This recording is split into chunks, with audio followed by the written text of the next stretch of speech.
Okay, so last time I streamed, I wasn't entirely sure how I was going to keep my team. I did some looking around, and I have decided I'm going to keep Bokuto, which apparently they updated this sprites since I last streamed, because this looks so much better than what was last time. I'm very happy with that. So, my team almost complete, more or less. I just need to get that 6th gym badge and get a dusk stone. So now if I can only remember where I'm supposed to go next. Okay, I'm in Lavender Town. I did the tower. I got the flute. So I think I need to go this way.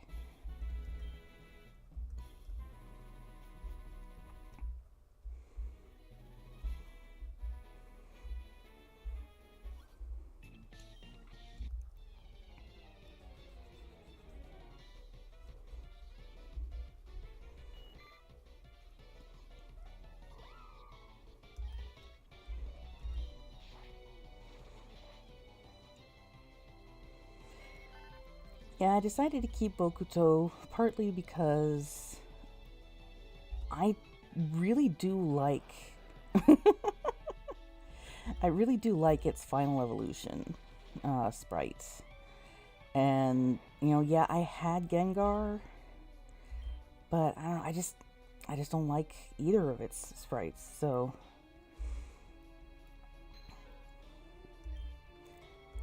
and you know what? Who doesn't like a giant pair of swords?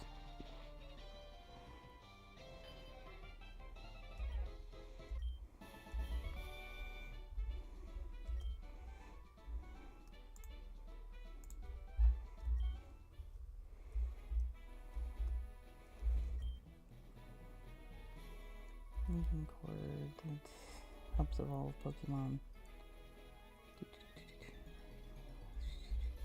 I remember things.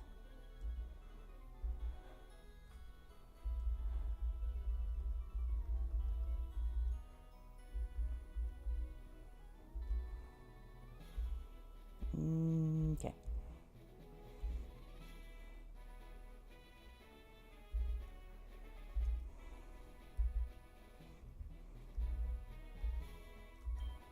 Can't use that here. Okay, I guess I have to actually be on the water for it to work.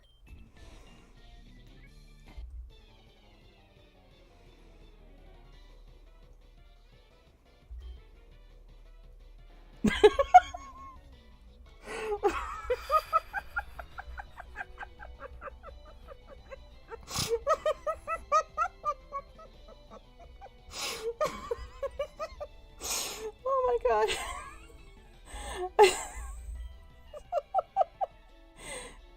Just a giant head with a mouth. Oh, I'm dizzy now. But yes, I would definitely say something went wrong there. Well, wait a little longer. The other half will evolve. Oh goodness. Let's see, what does the big root do again? HP stealing moves. Let's see. I don't think Bokuto has any HP stealing moves, does it? It does not. Raiden I does, though. I think I will give that to her, him, it.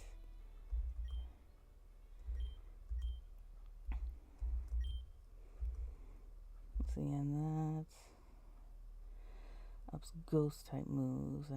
Doesn't have ghost type moves already. I think it has a ghost type move. No, it doesn't. It doesn't have any. Okay. Well, we can fix that.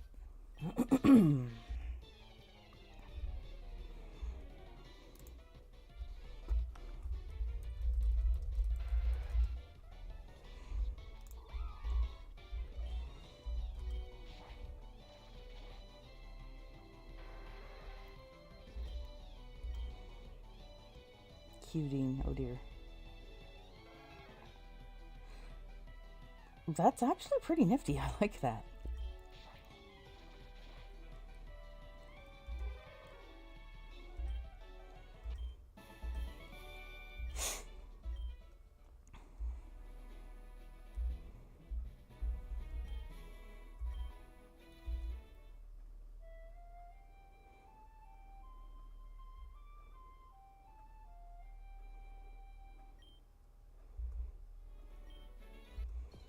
And here we go.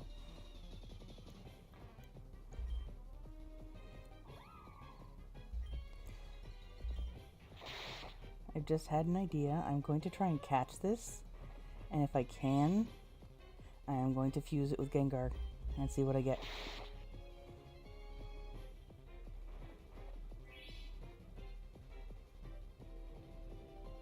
And Bokuto's asleep. Yeah, you kind of made him already asleep. It hurt.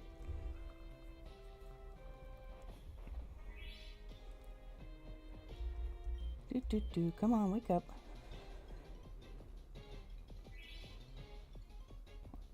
Okay. There we go. Yes, you wake up. And do stuff. I would ask how it's eating in its sleep, but this is Snorlax.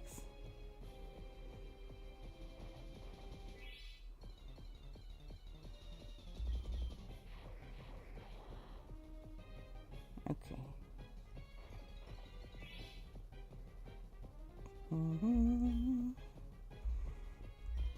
Pokeball away.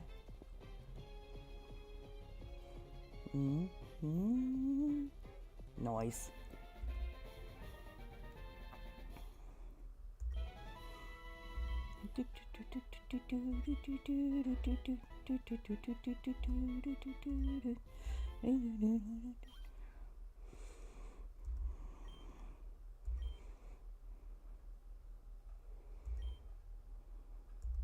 Cool.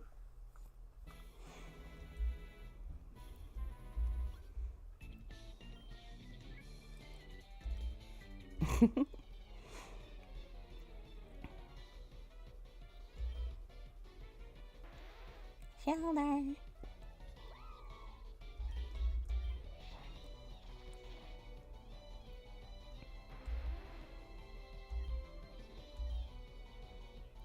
Oh dear.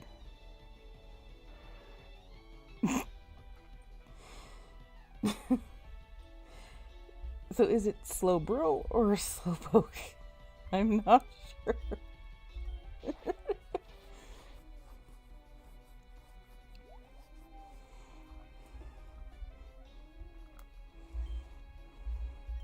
I remember some point during the anime they tried to give an explanation for why the Shelder on Slowbro doesn't look like Shelder before it evolves, and it's just like, why are we trying to explain this?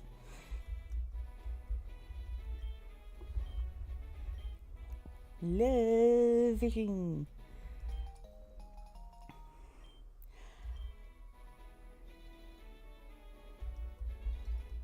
I want to know what that thing on the table is. Guess not. Oh well. Smells like fish. Guess that makes sense. Fish have got to go somewhere. Oh, is that a bench? I don't know. Either way, I don't think I'm supposed to be able to walk on it. So I want to look at something. Okay, that is his fast text speed. Oh, actually, I'm curious. What's in this area? Gloom, Weeping Bell. Meh. Hello?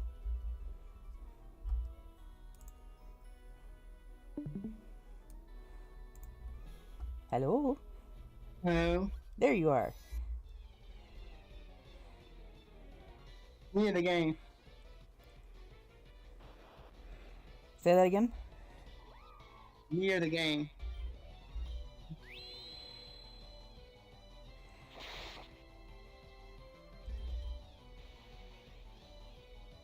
I figured it was about time that I streamed again. It's been long enough that my voice doesn't hurt anymore. I don't think I've seen anyone else join in before. No, it's probably because I usually do this late at night. No, I don't want to learn Last Resort. Go away. Hey, I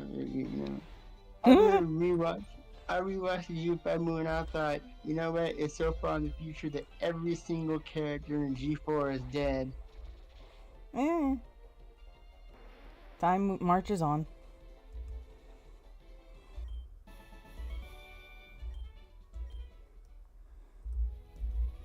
Like, even in the comics, except for like Discord. Well, the generation is still young. I think Discord is pretty much the only character that's truly immortal. Probably. I did theorize that the Alicorn princesses were only ageless.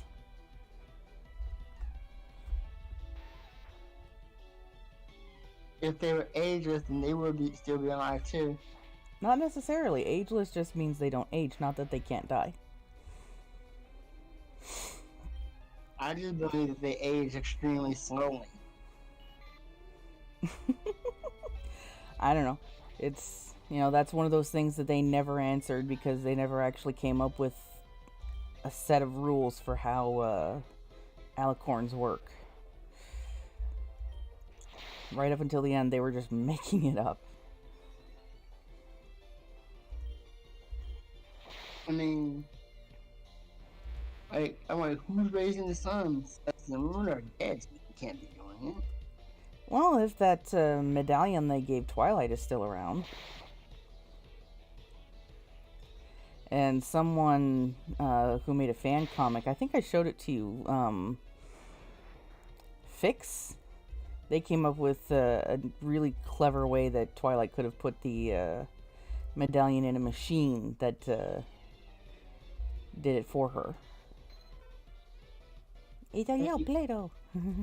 Also, when I saw the comic, the ruins of Canton Island look relatively recent. Hard to say. If it's been sealed off, then you never quite know what's going on. Like, hello. Morning. That's new. Yes, another person joined. I'm happy.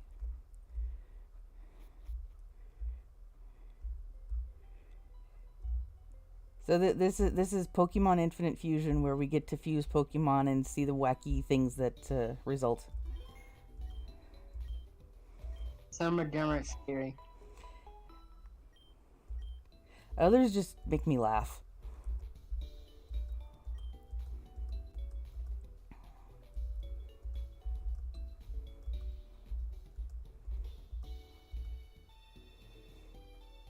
Let's go this one.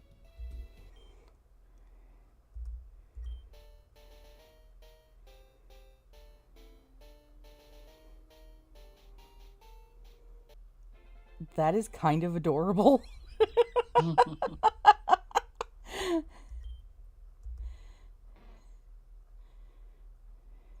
What is? The Snorlax Ghastly fusion. Hang on, let me see.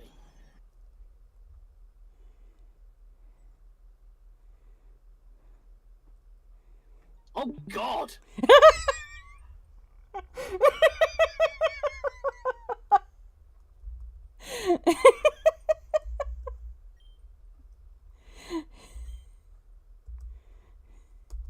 I love reactions like that when people see these things. I'm used to it at this point.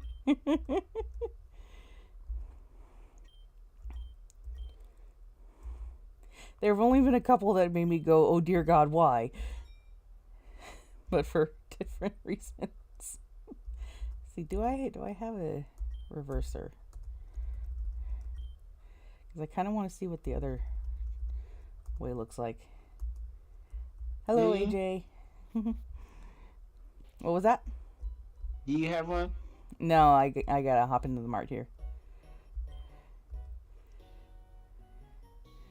DNA reversers. Yeah, I'll just grab a bunch. That's kind of cheap. Yes. AJ, yes, you do fuse your own Pokemon, plus you can catch wild ones. I remember in most games, these kind of things are really expensive usually. I think it's mainly these are kind of like a different version of Pokeball. So, alright, let's reverse and see how bad this is.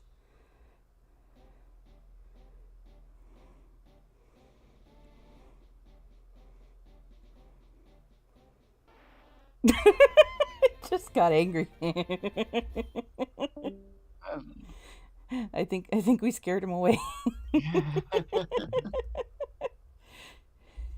I mean, when I first saw it, I was creeped out too, but I got used to it. Yeah.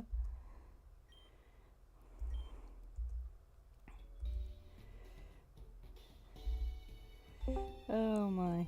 Oh hey, you came back. Yeah. Okay, what the hell happened? I don't. So these are the fusions. Have you not seen the fusions that we've had fun with in the Pokemon channel? Somewhat, Oh. yeah. Also, but anyway, what was I saying? Oh yeah, that running animation is rather jittery. A little bit. Not a custom sprite, but not the worst. Also, why do none of these fusions have back sprites? Because they are still working on the front sprites. Like this fusion here, that is not a custom sprite. That's basically a generated sprite, and so they are still working on custom sprites for all of the front faces. And they said like early on in the game, there's something like 300,000 plus combinations, so it's gonna be a while. Oh Jesus Christ!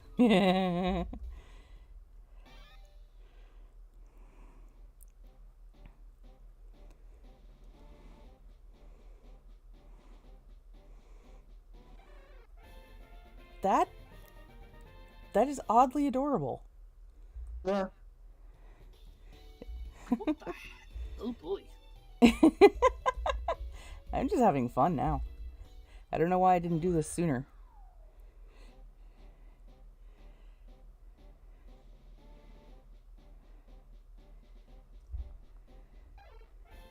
Aw, not custom.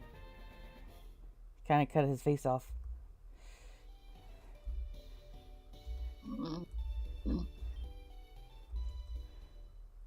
I wonder, is Bridlewood the Everfree Forest?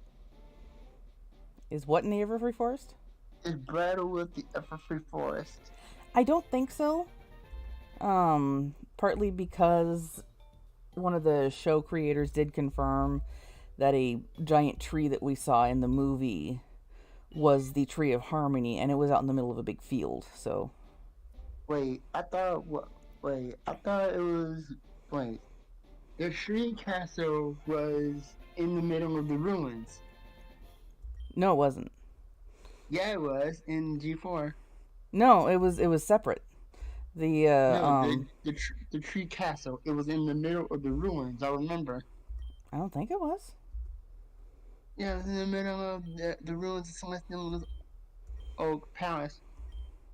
I could have sworn it was in a completely different location, but I could be remembering wrong. Either way, they were already ruins, so if, as everyone suspects, this is another 1,000 years into the future, it's entirely possible those ruins have crumbled to nothing.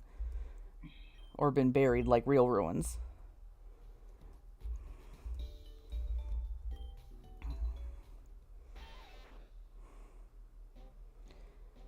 So, it's just stuff like that is just pure theory. So I think just about everyone has their own theory on. You mean a pony theory? Thanks for watching. That's kind of cute. I like it.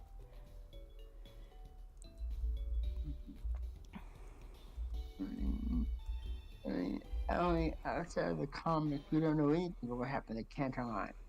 Yeah, and even then, the comic isn't set canon. Like, I always thought those in the comic were too recent to be 1,000 years. Well, and there's also the question of how trustworthy Discord's description of events is. Usually not. If we could before the Indian to go by, usually not very. Exactly. Because in G4, if I remember, didn't most of the mystics not like Discord? Yeah. Are they reason he joined Frontier because I mean both of the mystics treated him like dirt, so. Yeah, but he had Fluttershy, so he didn't generally care. Plus, by the end of things, other ponies were starting to open up to him. That looks a little odd.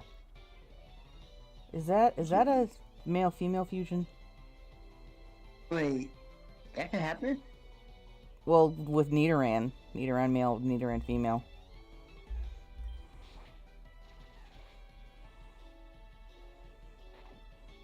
But anyway, like I said, by the end of Gen 4, other ponies were starting to open up to Discord, like Big Mac and all the others. Okay, that is definitely a male-female fusion. Okay. Yeah, they have their own version of Dungeons and Dragons. I forget the name. Yes. I admit I had to look up what an oubliette is. It's basically if I remember correctly, it's a prison. It's like a pit prison, pit dungeon kind of thing.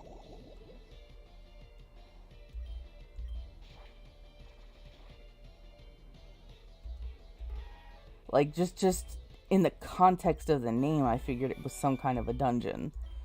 But I was just like, I've never heard that word before. I have, but I'm like, you can't escape it from that. Well, you can if you're desperate enough. Oh, God. Yes, that needs to die. Now, that's disturbing. Yes, it is. It's looking directly at the player. Why? Why would you do this? No. I need to kill it. Please, don't you kill it. Thank you. Okay, that one legitimately creeped me out. I do not like that. Please not be terrifying. Okay, not terrifying. Yeah, there's a lot of like.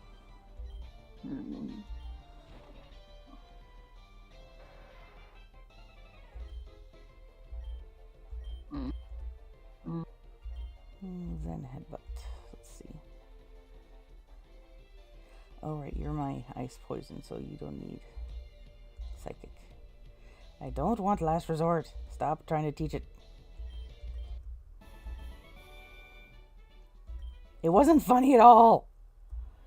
I've always wondered if I had always gone to try to rebuild the castle of the two sisters.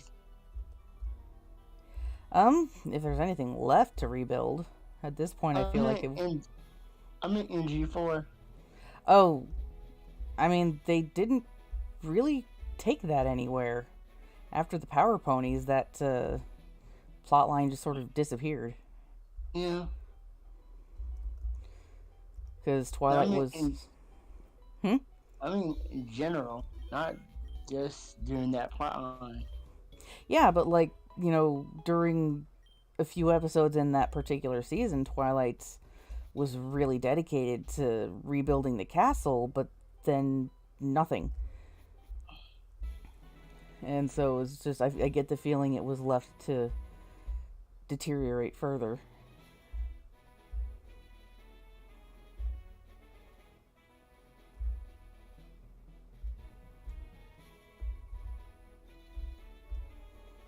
I keep forgetting I have a bicycle. I think the reason our ruins haven't deteriorated because we're dedicated to trying to maintain them. Partly, but like, take the pyramids in Giza, for example. They have severely deteriorated over the thousands of years they've been around, and that's with attempts to preserve them. Like, I mean, the pyramids used to have an outer coating. Mm-hmm. They didn't look like mine. They were white, if I remember right. Something like that, yeah. And the sides actually used to be smooth. So there are some things that you just cannot prevent. Like Egypt, the Egyptian government actually banned climbing the pyramids because idiots would try to go to the top. Yeah.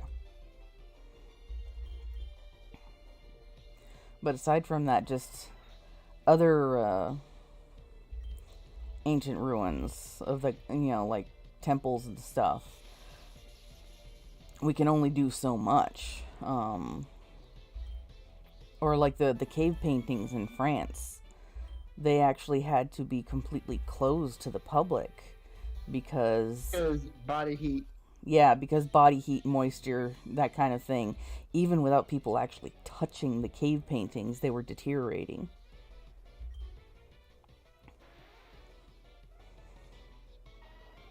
And ruins like the ones in Egypt are out in the elements, so it is nigh on impossible to keep them in shape forever. I figured the Colosseum would be easy since it's right in the middle of a city. Yeah.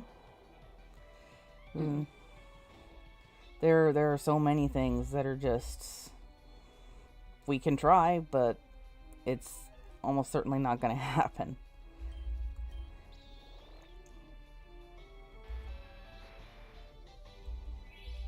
Like, I saw something recently that said they, I don't remember the exact how it was exactly written, but there were attempts made to stabilize the Leaning Tower of Pisa, so that it wouldn't completely collapse. And that, I mean, people tried to stabilize it in the past, though. Did I just knock over someone's sandcastle? Yeah, I mean, people were trying to stabilize it in the past, but they just gave up. They also didn't have the kind of technology we have. You could only do so much with the stuff you have at hand.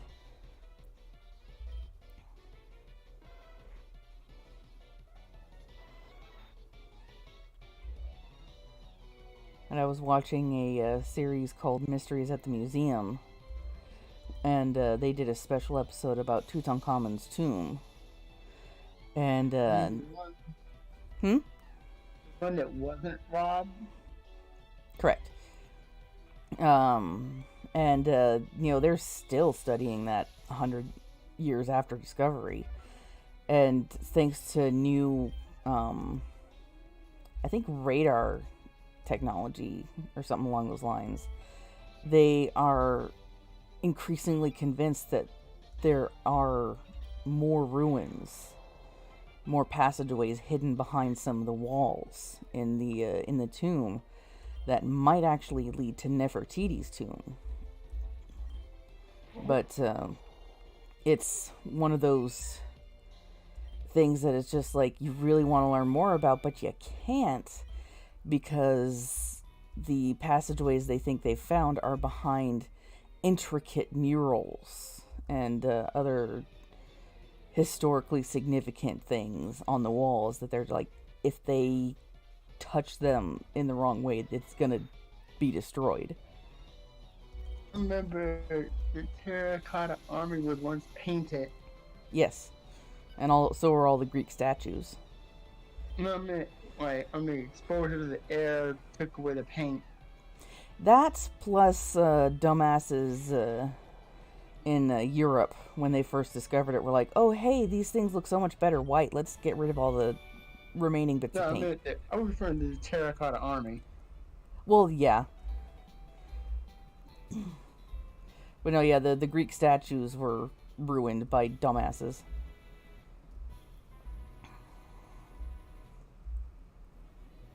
Yeah, they weren't always white. Nope.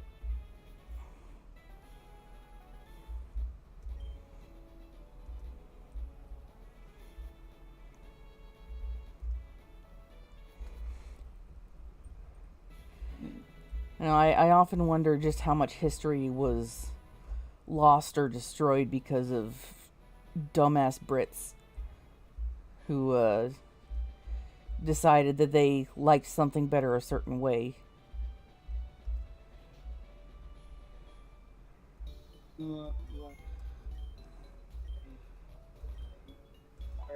The Parthenon was basically taken by Britain.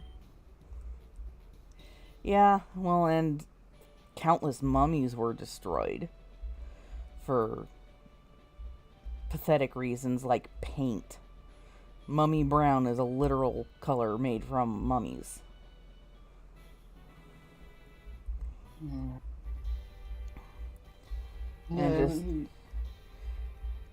And then don't forget the fossil wars. Fossil Wars? Yeah, really early on in paleontology, when people were just figuring out, oh, hey, these are actual remains of animals that we can learn from. Greedy assholes started competing to see who could make more discoveries than the other. And it was two specific guys. I don't remember their names, and I don't really care to figure out what their names were. But they were not only putting together fossils incorrectly just so they could announce, hey, I found this new thing, they actually destroyed digging sites of their... What? Yeah, with explosives. They blew up digging sites of their rivals. I may have only learned this from Jurassic Park, but isn't dig site supposed to be like yellow kids? Exactly. No, they deliberately destroyed dig sites that could have contained earth-shattering discoveries, all because they wanted to be the one that history remembered. Like no one ever was.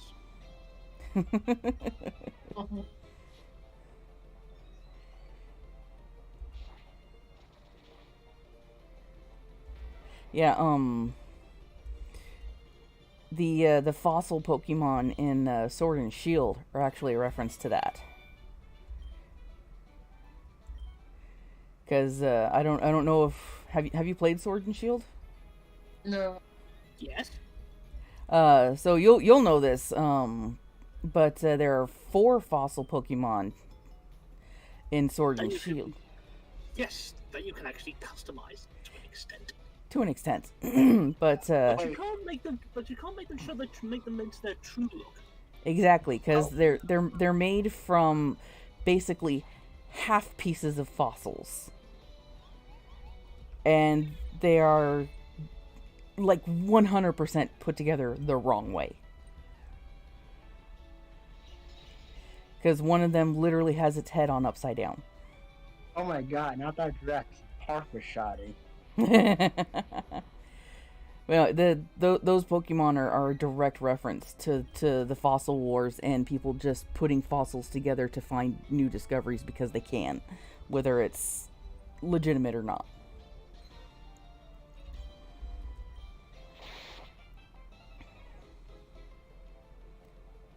But like it's fascinating to learn about how they actually figure out what parts of the skeletons go where, because they can study modern animals. That is adorable. I like that. Honestly, I don't know if people know this, but the only reason the Parthenon is the way it is because it was blown up. I did not know that. Yeah. But anyway, But like I was saying before Wigsley came up, they can study, paleontologists and biologists can study modern animals and figure out, hey, this is how muscles and tendons and just general life affect bones. And so that's why we are fairly certain that our visualizations of how the animals might have looked in Is life that wrong? is correct. Because like, have you seen those memes where it's like how a paleontologist would reconstruct the animal versus how the animal actually looked like? Usually look at memes. So basically, the joke is that these animals would be reconstructed as horrifying beasts when really it's something like a kitten. But they're usually made by people who don't actually know how reconstructions are done. Like one of the ones that I see most often is hippo, because the quote unquote reconstruction that the person drew has pretty much zero body fat on it, and honestly looks like no muscles either, and looks like Wait, something. hippopotamus? Yeah, it's a theoretical thing. Wait. Because well, like I said, the person who drew it doesn't know how animal skeletons are reconstructed, and so they're like, oh, clearly they must just go off of what's on the skeleton, right? And so they think that a paleontologist or an alien would see a hippopotamus skull and think that it's a horrific predator of some kind, when really it's big and fat. Hey, hippos, despite all that fat, they can still run fast. Oh yeah. Well, no, they are definitely one of the most dangerous animals in Africa. But yeah, it's just, it's kind of funny to be. Oh dear God, that's too much tongue. It's kind of it's kind of fun to be a general knowledge nerd to understand these kinds of things, and you can see where people don't understand these things or just haven't learned them. I'm trying to figure out what makes a hippo dangerous exactly. Their size, for one thing, What? and their teeth. Like, well, you know how big a hippopotamus is, don't you? Yes, I'm aware. Yeah, and so all they have to do really is just ram into someone, or if they're in the water, into someone's vessel, boat. And there are even times that if the boat's small enough, they can literally bite it in half. And they are incredibly aggressive, especially when it's, a territory thing. Like, I feel like, being herbivores, they'd be, like, docile like most. Oh God, no. No, like, even deer are not docile. Like, it's a K-pop star. Like, if you really piss off even like a white-tailed deer, their hooves can be lethal. They don't even need antlers to kill.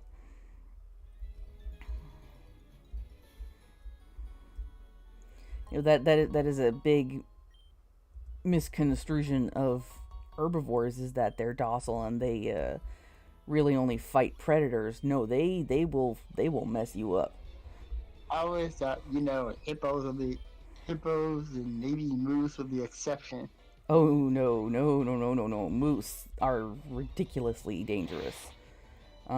Even if they don't like kick you or something, they will ram you. That actually happened to my dad once.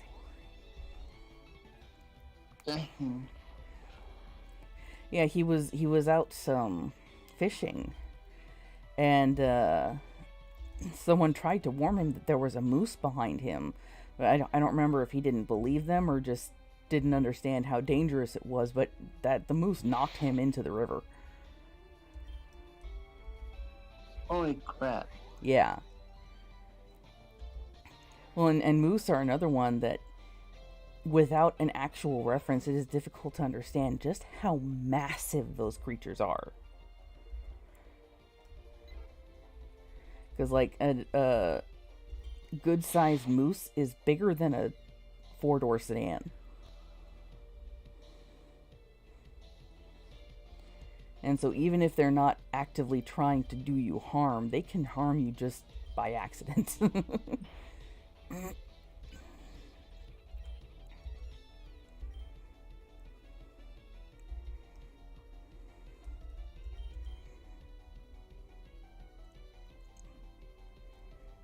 Yeah, What? You cut so out there. scared of animals. You cut out there, what? I was makes you now understand why ancient humans were scared of animals. Oh, yes.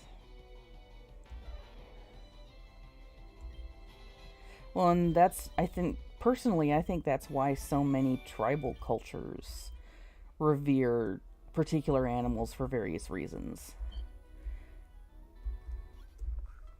Because, you know, they are all so well equipped to survive in whatever land they live on. And all embody particular traits that people find admirable.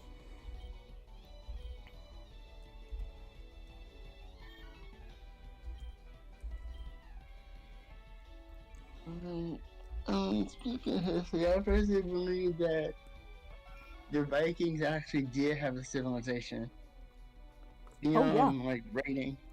Oh, yeah. They had a really well run civilization. The main reason why so many modern people think of them as barbarians is basically propaganda.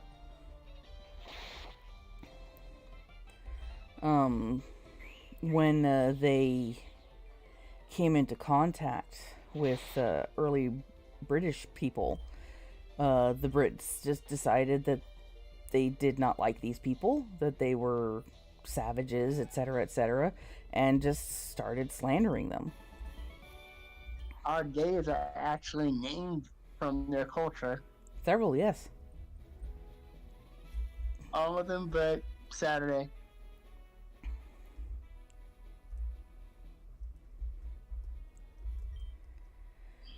Oh yeah, names for just about everything are mashups from several cultures. Cause like I want to say June and July were added to the calendar by one of the Caesars, Julius, I think, to glorify himself. And if you look at the it's a Pikachu in a blanket. If you look at the actual like language of the names of the months, they almost completely follow number pattern until somewhere around, no, it's August. Caesar Augustus did it, and messed up the number because he wanted to praise himself, basically.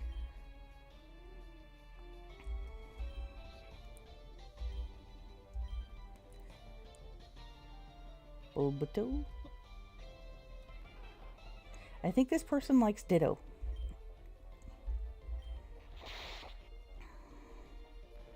I mean, Egypt is notorious for erasing pharaohs they didn't like or did bad things.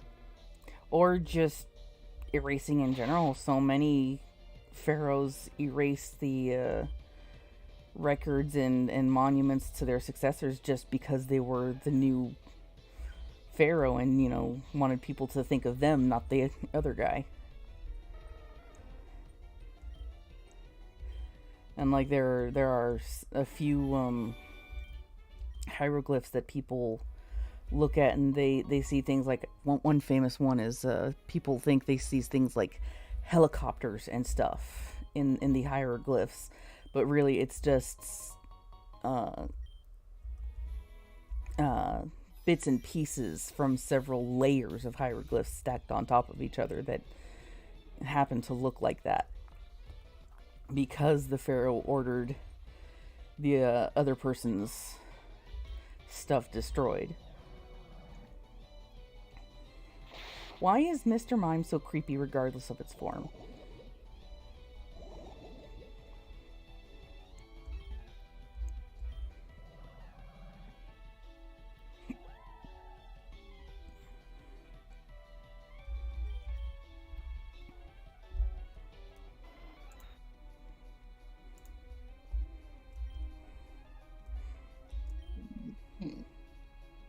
Oh, I guess it still has a ground type.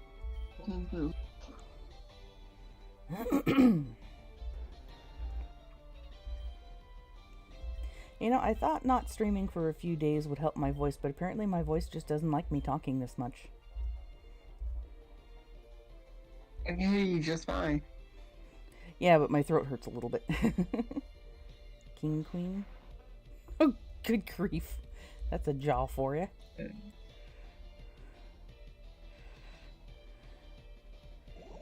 Raiden Eli?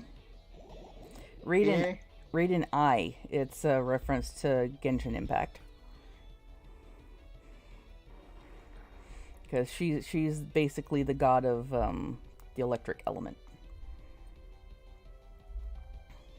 King? Good grief. How long has human civilization really lasted? Depends on what your definition of lasted is. Because, like, I mean, countless Egyptian civilizations rose and fell. But, you know, I'm sure archaeologists have their ways of categorizing all these things like that. That's something. I'm talking human civilization. Yeah, I know. Not just Egyptian. I know. I'm just using Egyptian as an example. Because, like, it all depends on how those things are measured.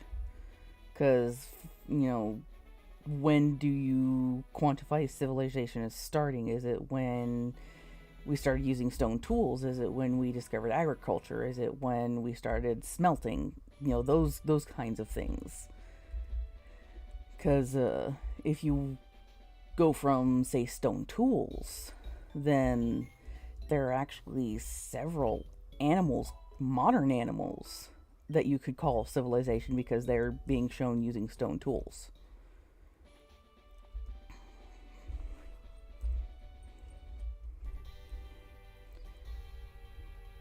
And so it's just like that's one thing that I've always wondered about is how do archaeologists and paleontologists and all those other ologists figure out when one particular era begins and one ends?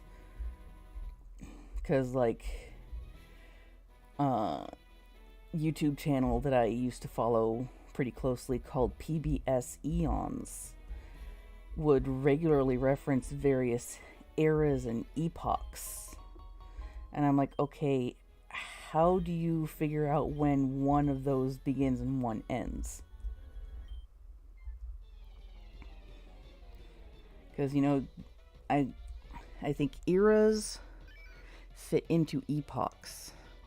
So, like, the Jurassic, Triassic, and Cretaceous periods were all a part of one particular epoch, and it's just like, how do people keep these things straight, and two, how do they figure this out? How do they decide when these began and ended?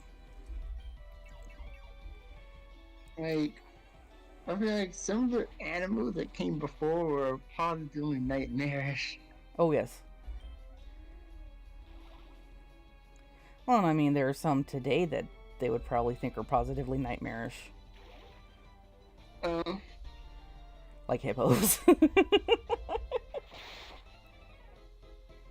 I'd rather do the hippo than the dragonfly the size of a car. Yeah?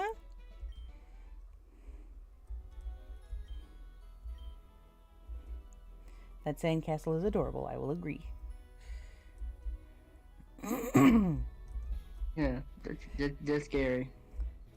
Yeah, but from what I understand. Oh dear God, that face. It's pretty much impossible for bugs to grow that size in the modern age. Because back. The oxygen level was higher back then. Yeah, it was ridiculously high. And so they were able to absorb more oxygen and therefore grow bigger. What's those feet?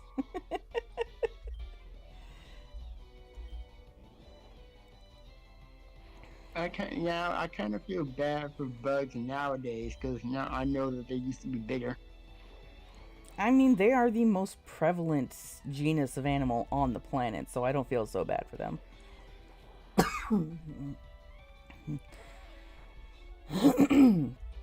I mean, they are found on every continent, I think, even at Antarctica. Really? I think so. Don't take that as gospel. But they bugs, insects, whatever you want to call them, they are the most numerous animal on the planet.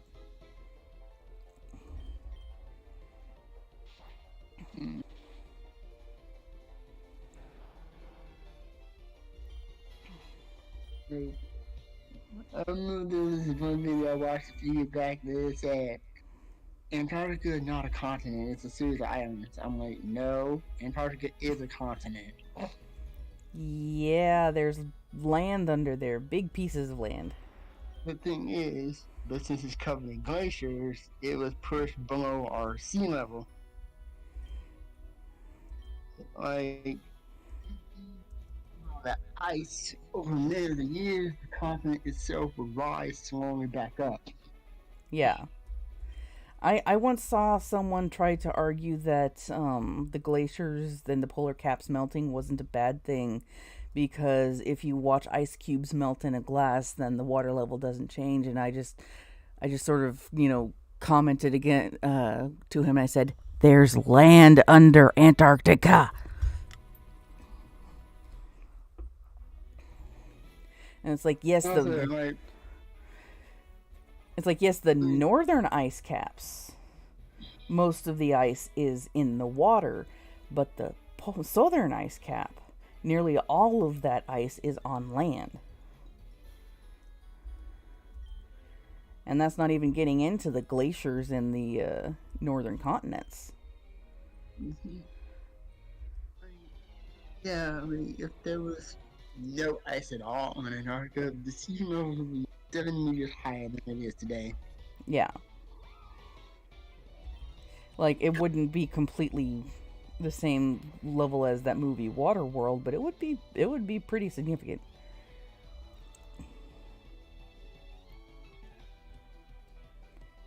I don't know how many people know this, but Antarctica wasn't always a frozen wasteland. Nope. It used to be a rainforest. A rainforest? Yeah. No, it before it drifted so far south to the South Pole, it was basically a rainforest.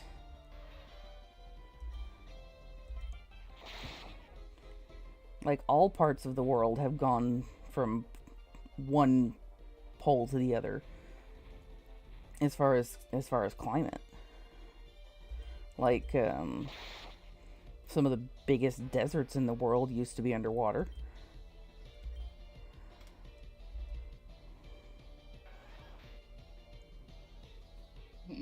Underwater? Mm-hmm. Under ocean, specifically.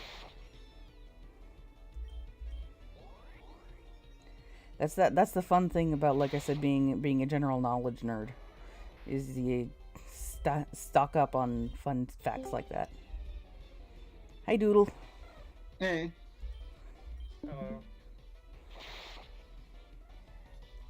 We're playing a wacky Pokemon game and discussing random stuff.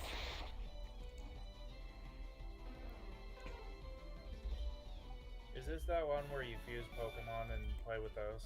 Yes. I have a team of Eevee fusions. Yeah, I noticed where it's like Leafeon and a couple of swords. Yes, Leafeon and Doublade, Jolteon and Gardevoir, Glaceon and Venomoth, Marowak and Umbreon, Vaporeon and Flareon. Mom. Say again? I said, so you just killed Umbreon's mom? And Espeon and Jumpluff.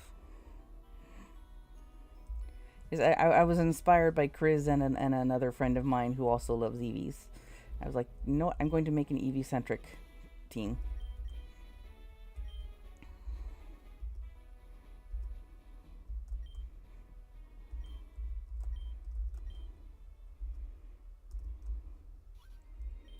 But be glad you were not here for the Mr. Mime Pinsir fusion. Yeah. Don't. You're lucky. Just mentioning that, I think I can picture it pretty well enough.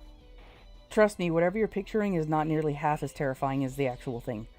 Or like Mr. Mime's like blue horns replace pincers and just has like a face like stretched across its torso. Nope. Mm. Still not as scary as the real thing.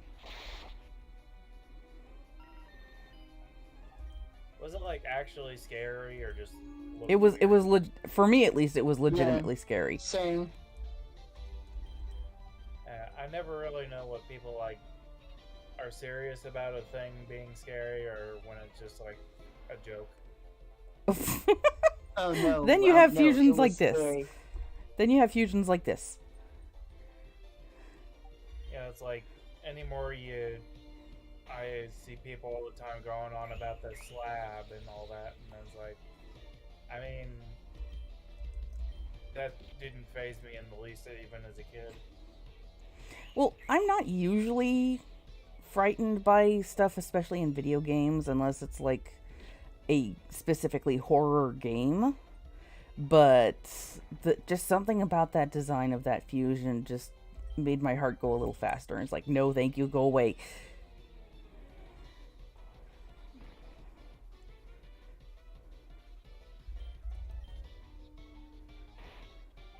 I kind of just want to see that now. No, you don't. You really don't. Yeah, I do. If it's worse than what I'm picturing, I would very much like to see it. I might be able to find it in the Pokédex. I can probably Google it. I imagine most of the fusions are pretty well set. Yeah, you know, actually, let me give you the link to the fusion calculator, because they do have a specific little website dedicated to calculating the fusions. And where is the live stream thing?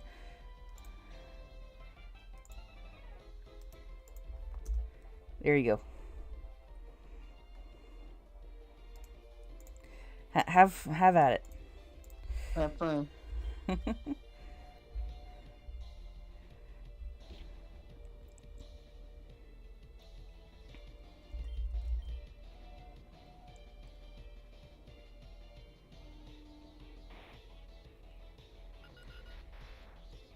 Yeah, each fusion has two possibilities because it's explained as one Pokemon becomes the head, the other becomes the body, and so it's just like, I think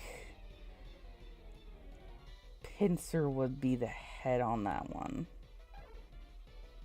Oh, that's actually kind of. And that's the part I'm having trouble with. Like, most of Pinsir's body is technically the head. Yeah. But, so I guess if that were the case, then what I was picturing is, like, if Mr. Mime were the head. Probably. Like a face, like, stretched across.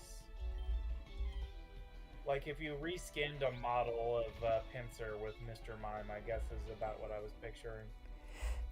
Probably, but then, yeah, that's not what it looked like at all. wonder, is it true that like the Americas and the Eurasia are moving further apart from each other? I don't remember. I know a part of the what part of America is attached to the Eurasian continents, like where the San Andreas Fault is, and that's moving slowly northward. Like in a few hundred years, San Francisco and LA will be right next to each other. Oh, I think I see the one you're talking about. With the Yeah, eyes. You sure got unlucky with that one. Yes. Yeah. Because, like, the second fusion, that's about what I was thinking. But the first one, that legitimately looks like a horror movie monster. Yeah. And I don't like horror Like, movies. Like aliens?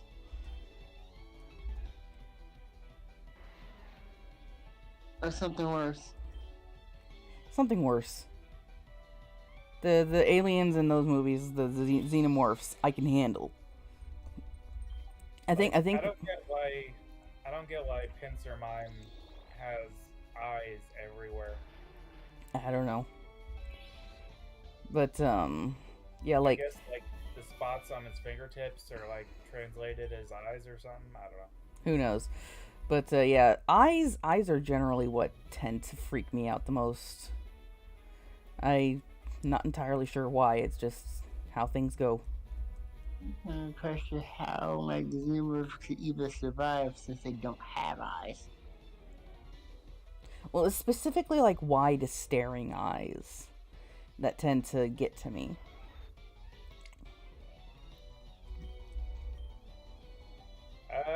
You would probably hate most of my fashion choices then. I literally collect gemstone eyes and make jewelry of them. I would have to see an example to be able to tell you. But like I think it's mostly like human eyes that bother me.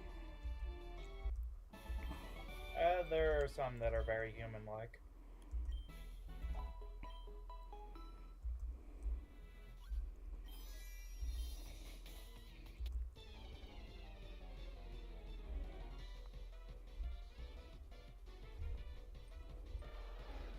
Like the number one thing that I can think of that would be a good example of the kind of eyes that bother me are do you ever see The Grudge?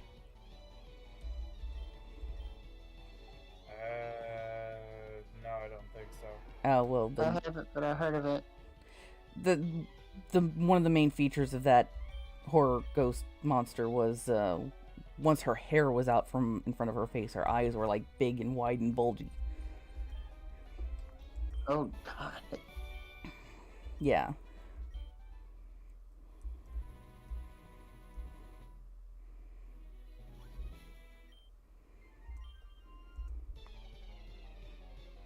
Everyone says that in video games.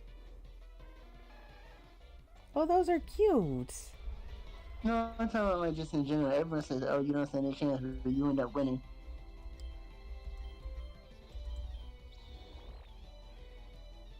Yeah, no, all the NPCs are always like, I'm better than everybody else. Like 3 level 10 Geodudes. Yes. Or 6 level whatever Magikarps.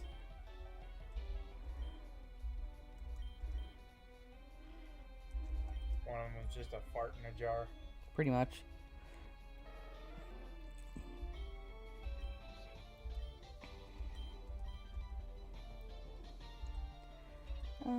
Should I get Hydro Pump?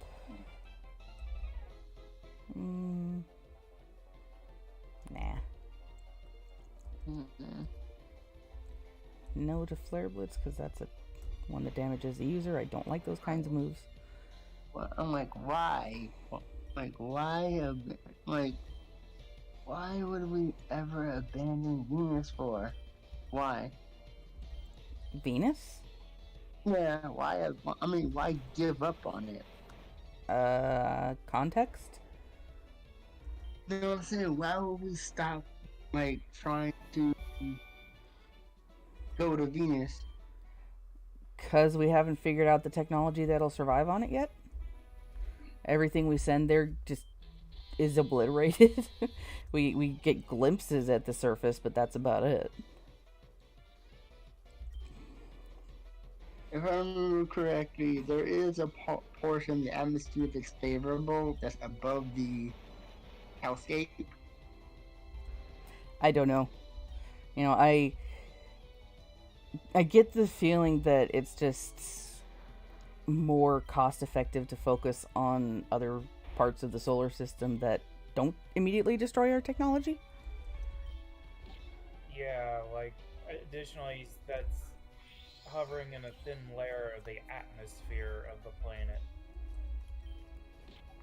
Like, it's not like there's a solid surface to just settle on. Yeah. And you have no idea how incredibly hostile it is below that cloud.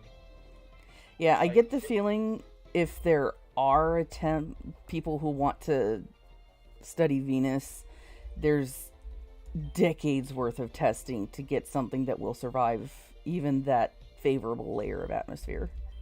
Plus, there's much easier ways to meet women than going to Venus.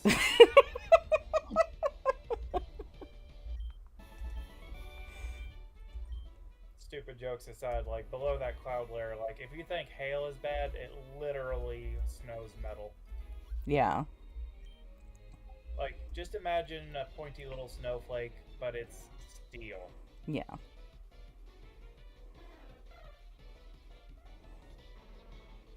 I was aware of that, but Yeah, it's that is just how unbelievably hostile the not even a surface of just the entire planet is. yeah, it rains acid and snows metal, basically. Yeah. And nothing we have been able to come up with will survive it. If you're hoping for an example of some of my eyes, I dropped some pictures.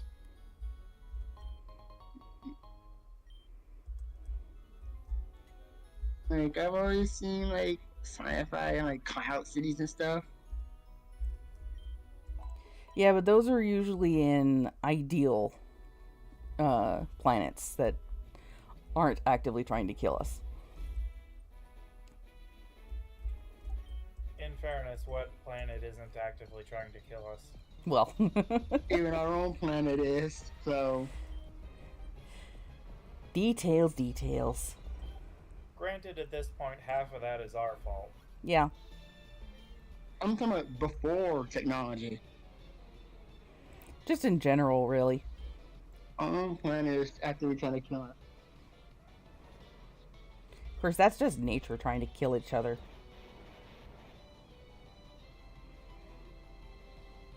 Like, that is honestly why I get irritated with the kind of people who think they have the moral high ground for going vegan or something, and it's just like, because it is literally impossible to survive without killing something. Like, animals have been killing each other long before humans showed up. Oh yeah, even before animals were animals, everything kills it's something to survive. Like, so everybody pissing me off saying, "Oh, only humans are capable of violence and war." I'm like, Oh no. Like, At this point, most generally, it's just the argument is more important than the solution. yeah, pretty much. You know, I have heard that there are some species out there that will engage in violence for fun, like dolphins actually attack each other for fun, but they just don't do the same level of damage to their environment as humans do.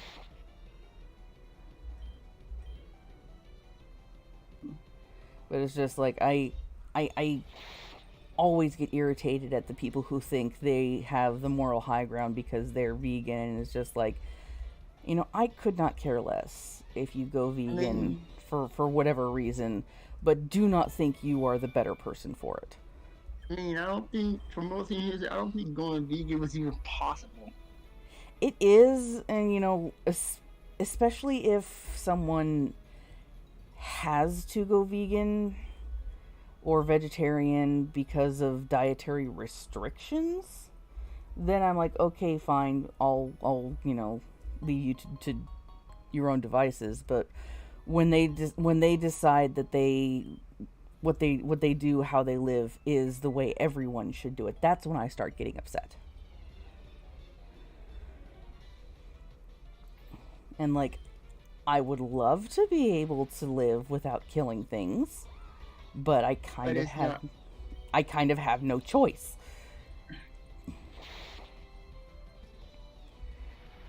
And like, once for example, lab grown meat becomes something that we can mass produce, then I will say, okay, you've got a point. But at the point where we are now, it is so expensive and rare that it is a luxury.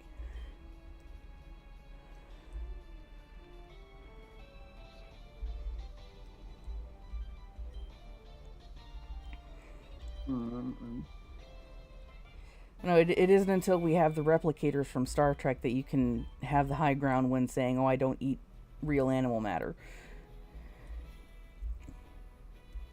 Even then, it's questionable.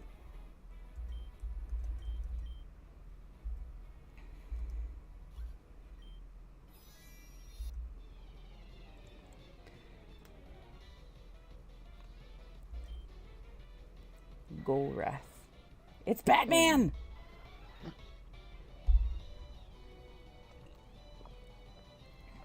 That is absolutely Batman. Yep.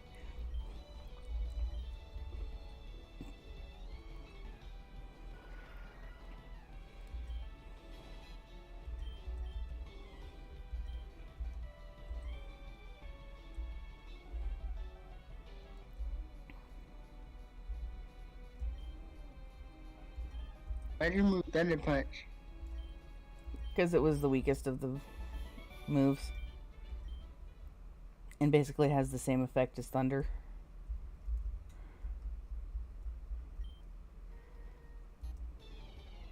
Pretty sure it's impossible for me to fall in the water, but okay. Okay, that's badass. I like that.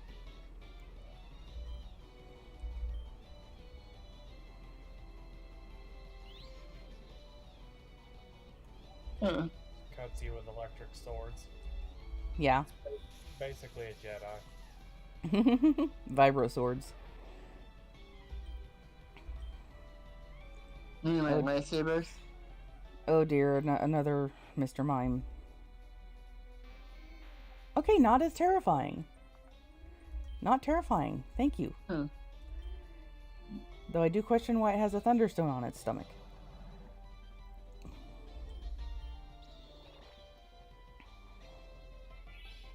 Probably because of the weird orb that Mr. Mime has there. Probably.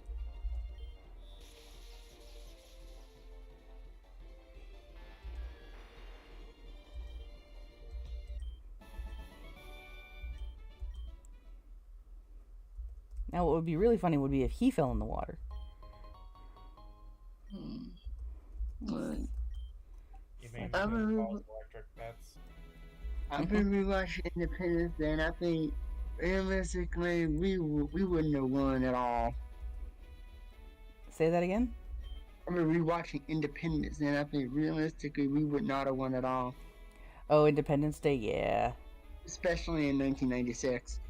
Well, they did have deleted scenes that explained everything. But again, they were deleted scenes. And so it's just like when you have those scenes in the movie, in the context, it makes a little bit more sense, but still.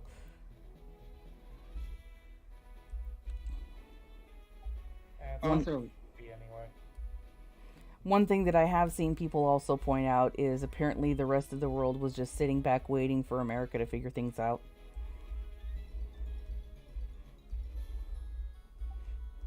Also, funny factoid from that particular movie. Hmm. The scene where Will Smith's out in the desert just screams, "What the hell is that smell?" That was not about the alien, nor even in the script. Apparently, that particular time of year, the section of desert they're in is littered with the bodies of billions of dead shrimp, Oh. and it just reeks, and he screamed about it, and that just got left in the movie. He was literally just screaming with frustration with the stink of dead shrimp. Oh dear. Yeah, I can imagine. Like around where I live, things tend to get stinky during particular times of year because of kelp die off and stuff like that. And ugh. You live in Seattle, right? Seattle, Tacoma area, yeah.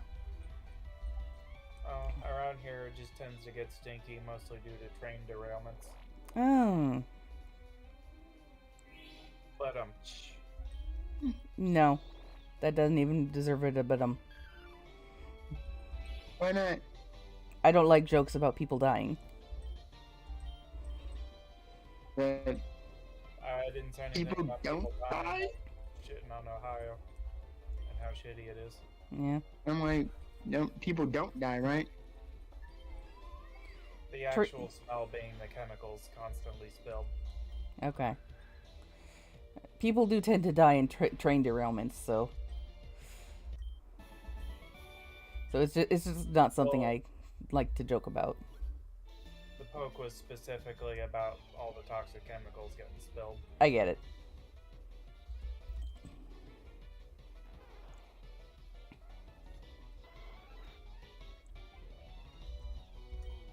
Also, that led to a bit of an unfortunate moment with Pokemon Go. Oh dear. Oh my. Nothing like super crazy, just the usual things like popping up in unfortunate places and Palestine getting covered with Grimer. Hmm.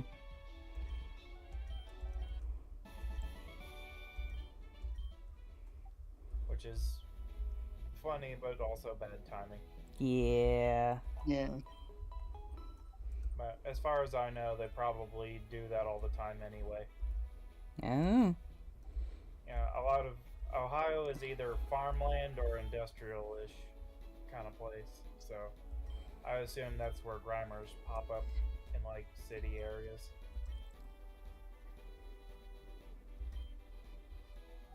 Never actually played Go, just too lazy. Okay, they're offering me an XP all, but I'm pretty sure all my team already gets XP all, so I don't know what the difference would be. Yeah, I like watching Pokemon, but not playing it. How come? I just feel like I'm too old for it. I don't know. I don't agree with the idea of being too old for anything. If you enjoy it, just enjoy it. As long as you're not hurting anybody. Like I said, I like watching Pokemon, but not playing it. Yeah. So, Oh, hey, strength.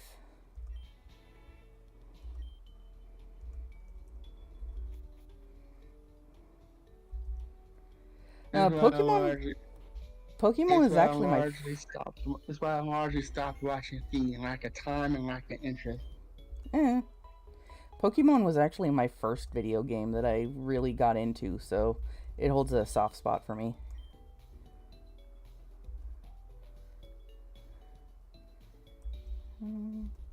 Yeah.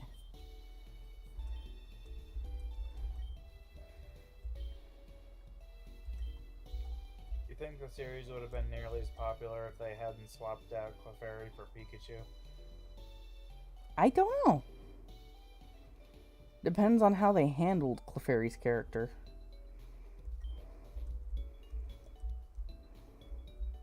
It's also entirely possible part of it was a bit of, what's the word when... Schadenfreude. With Ash constantly getting zapped by Pikachu.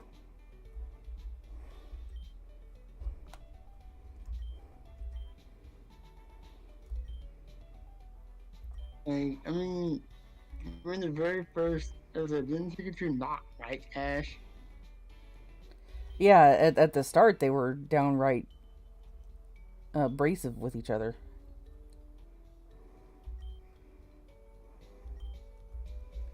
But it wasn't until Ash darn near got himself killed trying to save Pikachu that Pikachu was like, hey, maybe this person's worth it.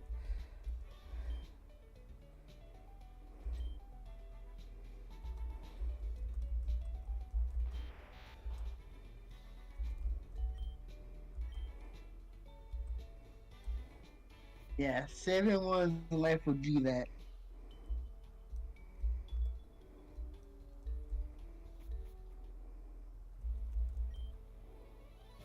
Oh, this gym.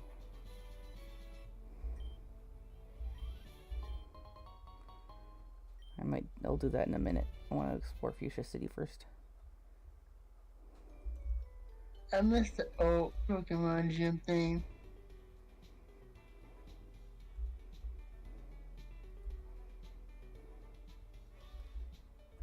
You know? Like, why didn't they use that? I don't know. Depends on what they had available.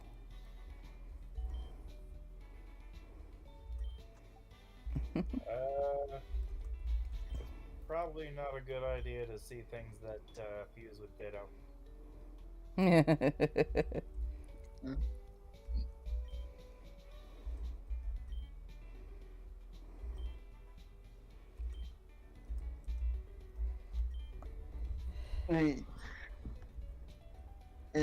Wait, is Pinsir the creepy one?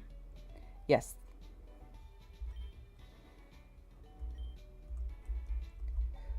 So yeah, like I said, Pokemon was the first video game I ever really got into, and so when I first got to Fuchsia City, I had never heard the word fuchsia before, so I had no freaking clue how to pronounce it.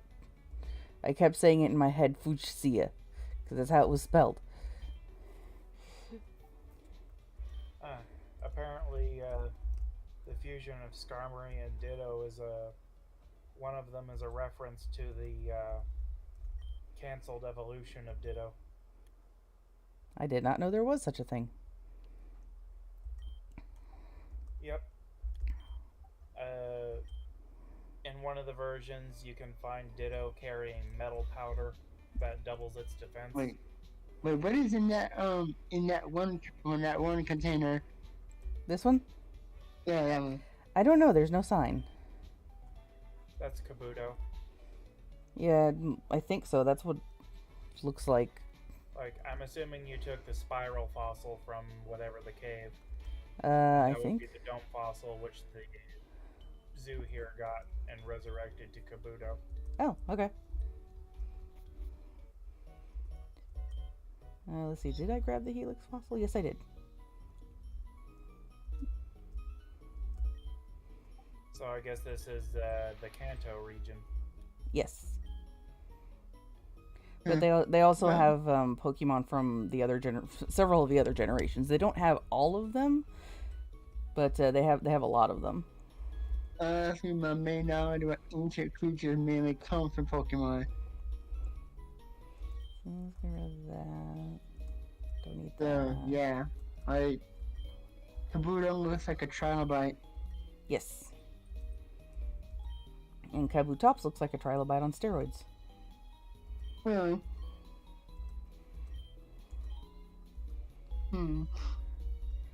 But like Anorith and Armaldo are based off of a real animal from like the earliest age of existence called Anomalocaris.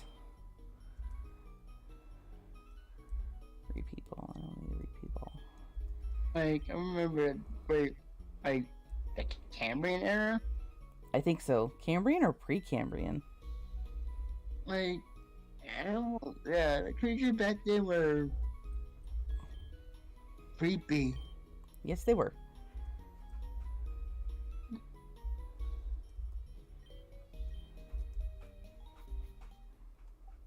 I just dropped a screenshot in live, but the thing on the right is essentially what the evolution of Ditto would have looked like if they kept it.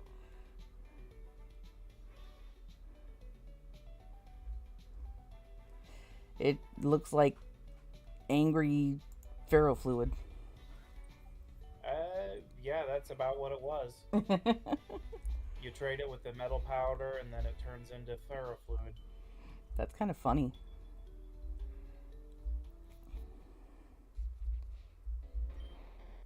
Why is Mr. Mime everywhere suddenly? Is there how much climate fluctuation the planet would do? But they're not surprised there's life at all. There was life at all. Oh yeah. Well, and that's why I believe that there is life on other planets, just not necessarily that they visited us.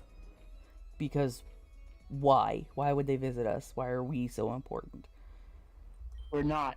Exactly. We don't even like us. Right.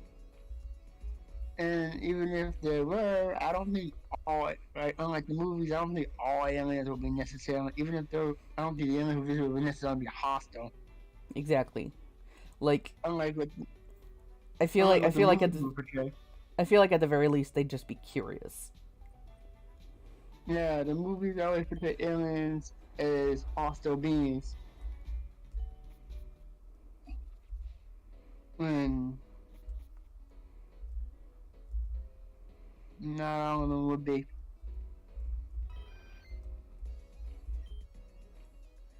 A bunch of grammars have started appearing on the cycling road. It's really quite unsanitary. Sure. Water chain seal limit is fire zone. Okay.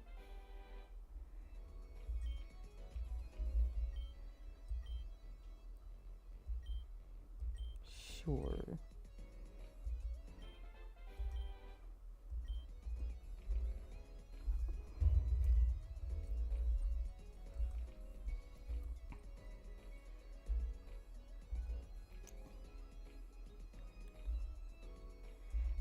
I still have no idea what time that's supposed to be. Oh, right, this random woman wanted me to give her a Pokemon egg so she could make an omelet. Aren't most of the eggs we eat unfertilized, though? Yes.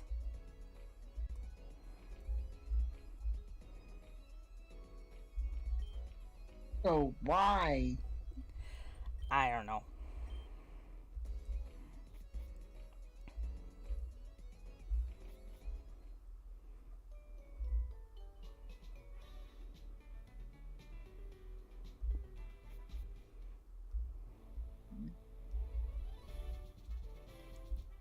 I was so bad at this.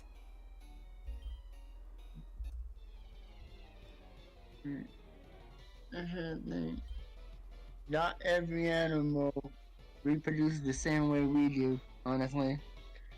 Because there's this thing called parthenogenesis. Yes.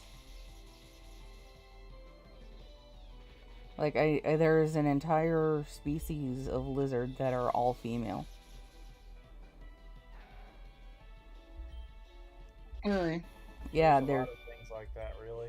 Yeah. I don't They remember. reproduce via parthenogenesis? Remind me what parthenogenesis is.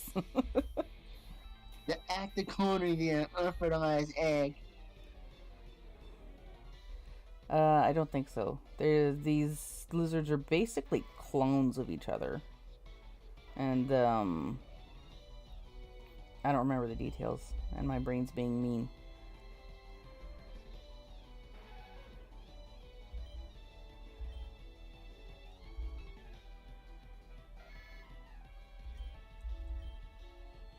See, that's just a Nidorino with armor.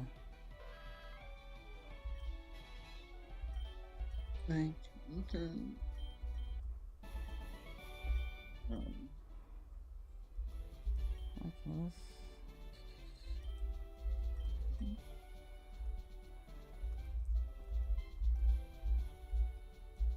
As much as I don't want, like, animals going extinct, I accept that it's a natural part of life. partly, some of them, you know, I do feel like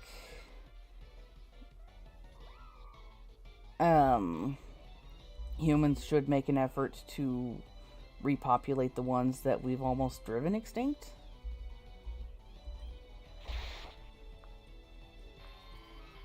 But, you know, if the species was already on its way to extinction, then I agree, let it go the way of all things. Like, I was doing research a while back, and I heard rhinos on their way out. Yeah, but that's largely because of poaching. Like, they were hunted to death because of their horn and all that BS.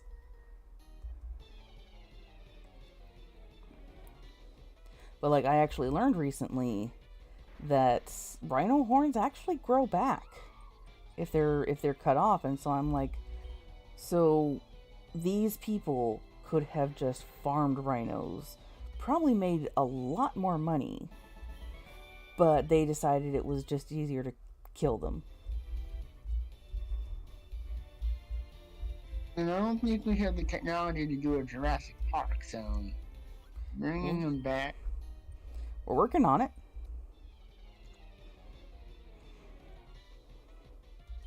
Like, there are experiments in progress to bring back the woolly mammoth, but we can't go Really? as far back as dinosaurs because DNA doesn't live that long.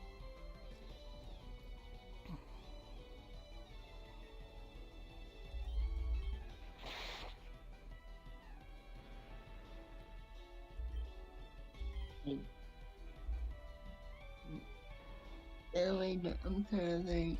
I'm still trying to wrap my head around the notion of feathered dinosaurs. I mean, it kind of makes sense because they had to have ways to keep their body temperature regulated too. And like they weren't cold-blooded like reptiles. But they are reptiles. No, they weren't. That's a misconception because warm-blooded.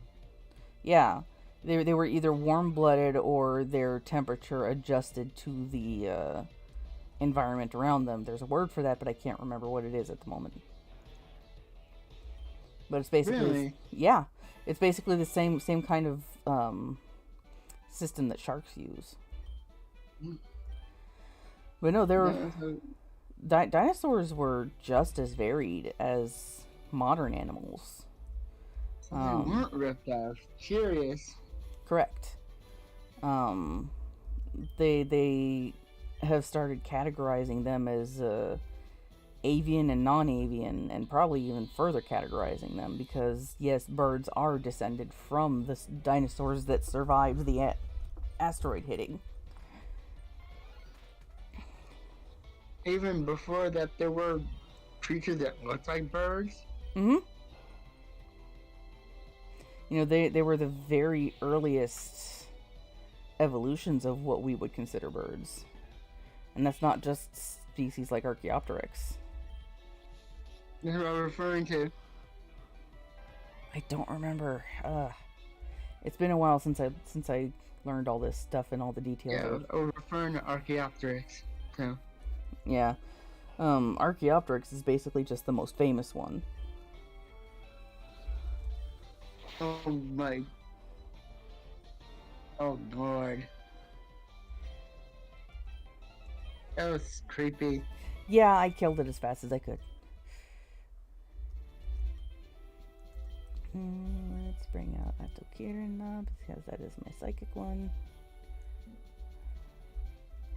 Hey, okay, I think we're right in front of the Koga now, so I'm safe. I think if dinosaurs aren't reptiles, then what are they? They're their own thing. Like, they're not really something that we can classify with modern species. Read that.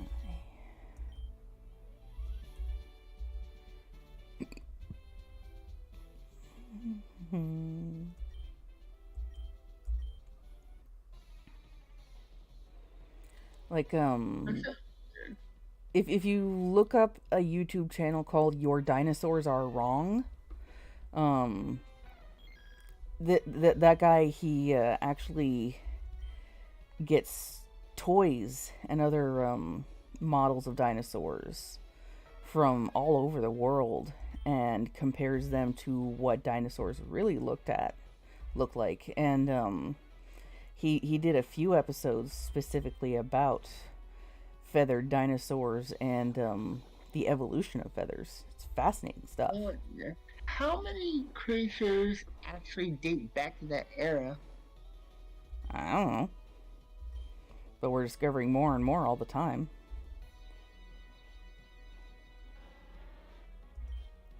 Because it's just like, and these are just what we know about. Because fossilization is actually an incredibly rare process. Really? Oh yeah. Just think of modern animal populations, not even like human populations, animal populations.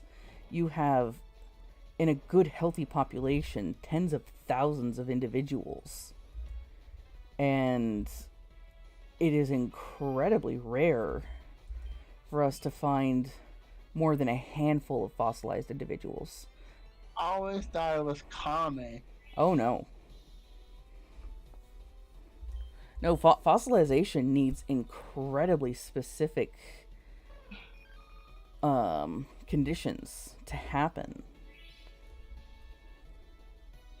Because if it was actually a common thing, then we would be tripping over fossils everywhere.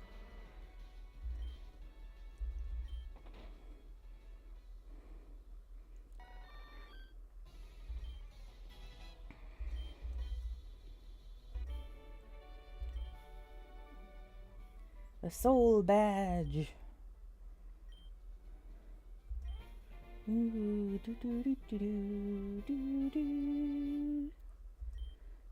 I'm like, how do we even know that dinosaurs aren't scaly? There are ways that we can infer that from how their bodies are put together, and ways that we can look at animals that are similarly put together, like crocodiles and crocodilians, because we know that they're not all that different now from what they looked like back then. You know, obviously evolution has happened, but it's not so drastic that we can't figure it out. And there have been some times where we have been incredibly lucky to actually find the remains of scale impressions, skin impressions, even skin pigment. But it takes incredibly sensitive tools to even detect stuff like the skin pigment.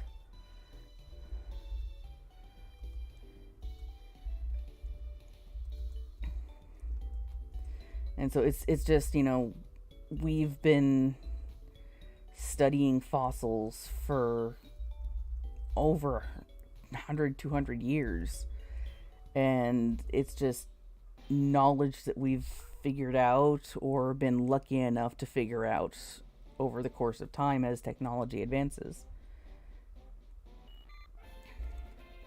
One of the most useful fossils that was discovered relatively recently, within the last 50 years, I want to say, was actually an ankylosaur that was more mummified than fossilized. And we got a nearly perfect impression of what it looked like. Wow. Yeah. Yeah, I saw a video talking specifically about it, and the theory is that the animal died while swimming or near some large body of water. And as it sank to the bottom, it flipped over on its back. and its back settled into really soft sediment of some kind that was really good at holding impressions. I'm probably describing it in a very bad way, but it was still, it's just pure luck that we have what we have. And like there are several things out there that I'm like, how did that survive long enough to become a fossil? Like footprints.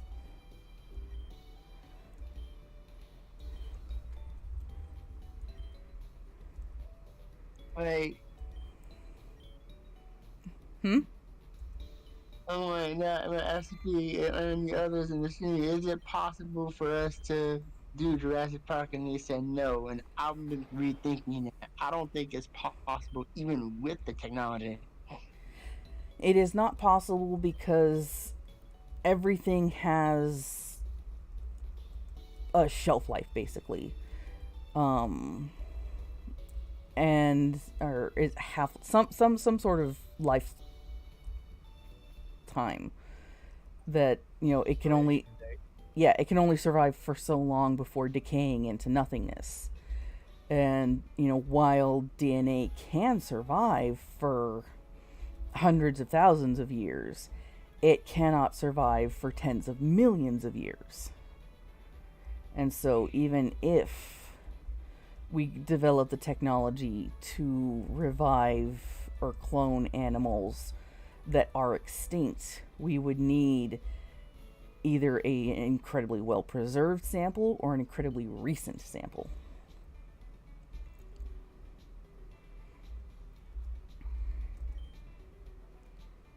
And so that's why they are experimenting with critters like woolly mammoths, because their DNA is relatively recent, within, you know, the last 10,000 years ish. And so it hasn't decayed to the point where it is completely unreadable.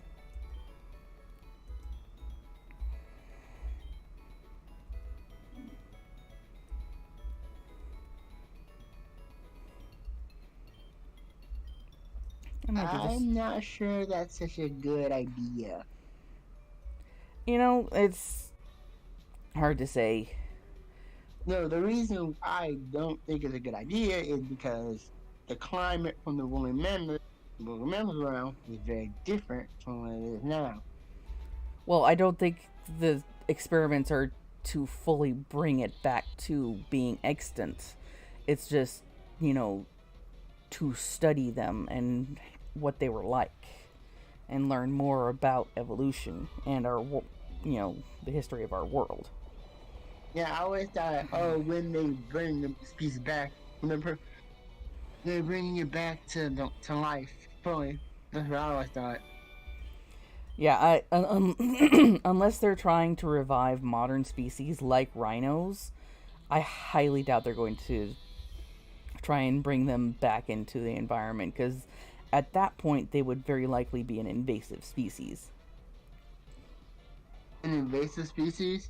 Yes, invasive species are species of animal, plant, what have you, that are not native to a particular region, but still have the conditions to thrive.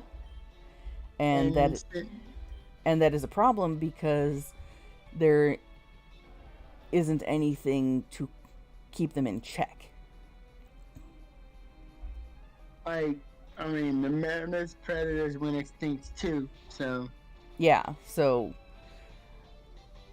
the only living predator of a mammoth is humans, so... And then I don't think we were responsible for their extinction. No. But, like, a lot of people say, oh, these old creatures were hunted to extinction by humans. no, I don't think they were. They just couldn't keep up with the changing climate.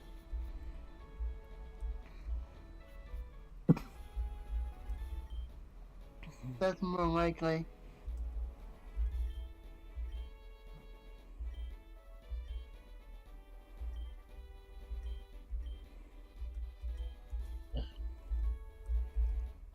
But like Like, a species doesn't have to be brought back from the dead to be invasive, just transported from one part of the world to another. actually, what would make mammoths an invasive species when there are tons of predators like lions and tigers and stuff like that? Say that again? How would mammoths be an invasive species when there are things like lions and tigers and jaguars and stuff? Well, it depends on where they live. And, whether or not we keep them in check. It's all about like invasive plant species, for example. They are brought to another region either on purpose or by accident, and there's nothing around that eats them. And so they grow and thrive and push out native plants.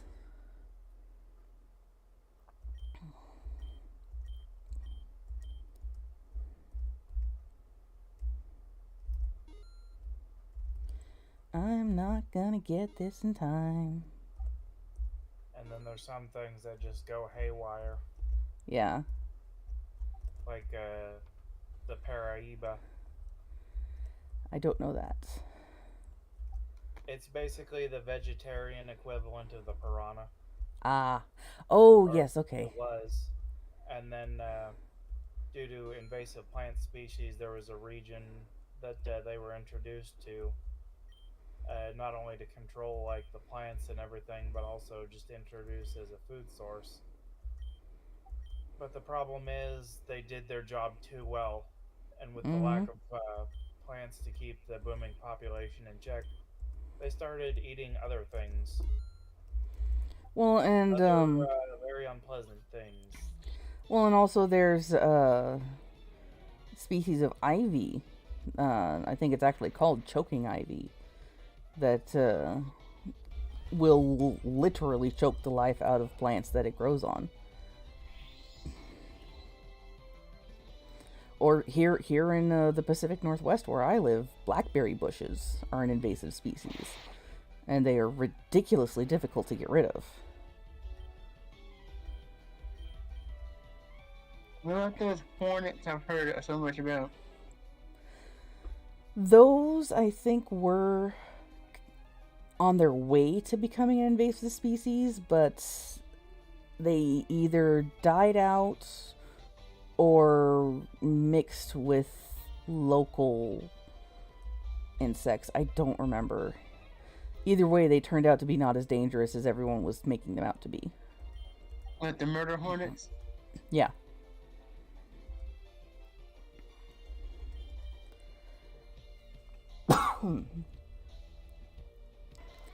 Now, one invasive species I've actually dealt with directly, because of scuba diving, it's called a sea squirt.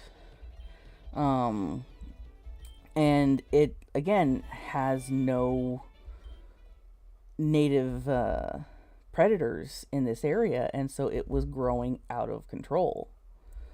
And, they told us particular ways to harvest / kill it to keep it from spreading, but it was still got so bad that they're like, okay, we don't care how you remove it, just remove it. Because it Did was it work? I don't remember. I haven't kept up with that I haven't been in contact with the people who ran that kind of thing for a while. But I would imagine it's still ongoing because they're ridiculously difficult to get rid of.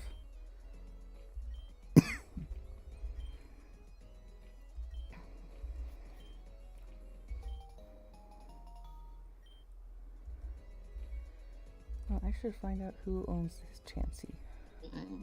I mean, I don't know if people know this, but there were people or are people that live in the Amazon rainforest. Oh yeah, we're discovering new tribes of people all the time.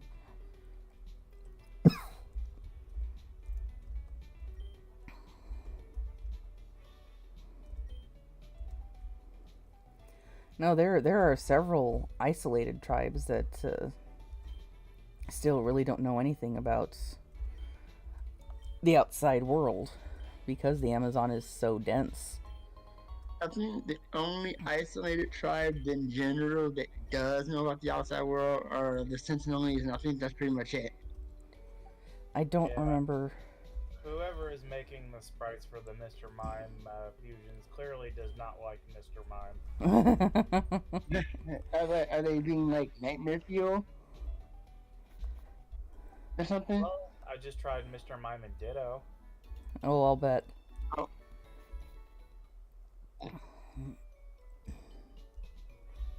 I'll bet that's nightmare fuel. Yeah, it doesn't turn out the way you would think. Honestly, I'd rather, I like being alive and not being pelted by arrows. Yeah. Because like, even though we use it for more recreational methods now, an arrow is still a weapon. Mm-hmm. Yeah, and people, for various reasons, keep trying to contact that tribe, but they have made it very clear they don't want us there. And so, the smart people, they're like, okay, we'll leave you alone. Whereas the dumb people are like, but I want to find you. We must teach you of God. Yeah. Oh, like God. In 2018, like, yeah, a guy in America, Christian missionary, went there. Like, Yeah. he was warned multiple times not to. Yeah. No, but those are the worst kinds of missionaries that are just like, I must civilize you. Like, despite Mime and Ditto is in the live stream.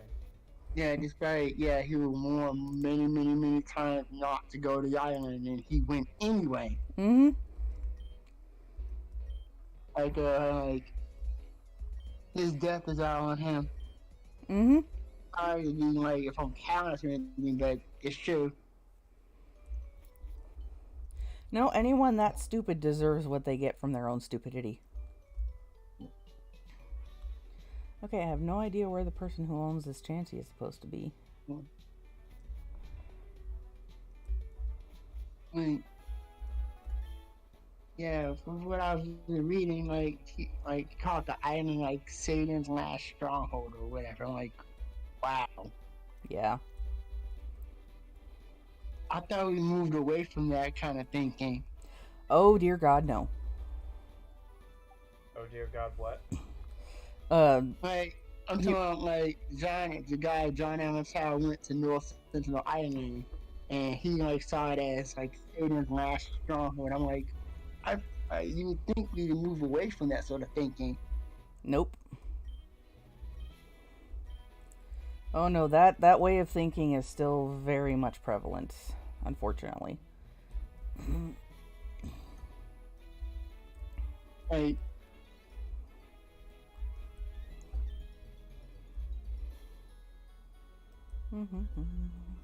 India has made it illegal to go there for a very good reason. Mm-hmm. The Indian government has made it illegal to go to that island for a very good reason. Yep.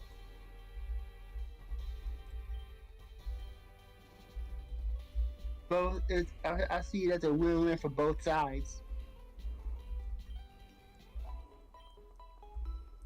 Because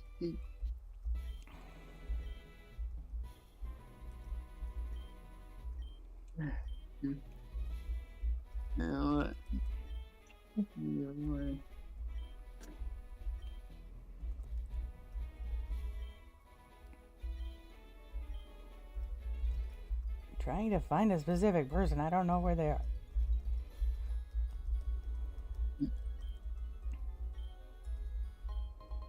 Oh, okay. Heart scale.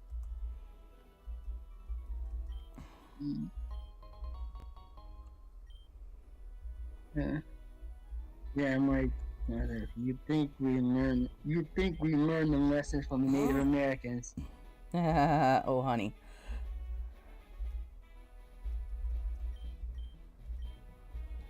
Yes. That assumes that people actually teach the actual history.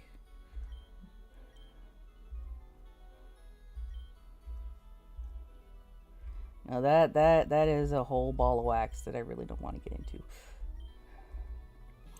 Those who don't learn from history are doomed to repeat it. Mm-hmm. But those who learn from history, the first thing they learn is no one learns from history.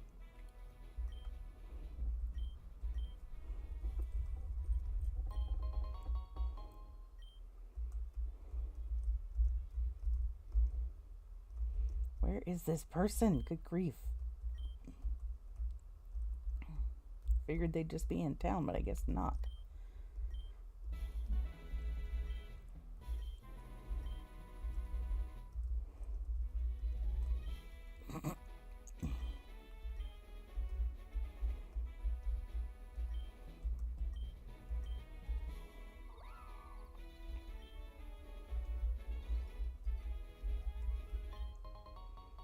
But why aren't the battles working?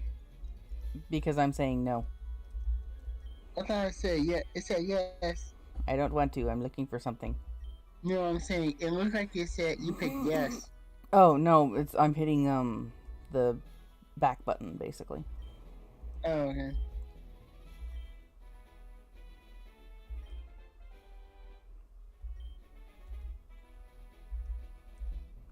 Okay, I'm gonna have to hop off my bike for this. Do Pokemon evolve in this game after you fuse them? Yes.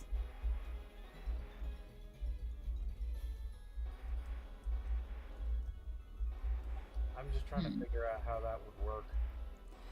Whichever side evolves is what it just happens. And you can use a stone to get those ones to evolve. I mean, like, how does it determine what evolves into what? It's pretty much the same as regular evolution. So it's that you were blocked by the Pokemon. No, I'm trying to push the Pokemon to the water.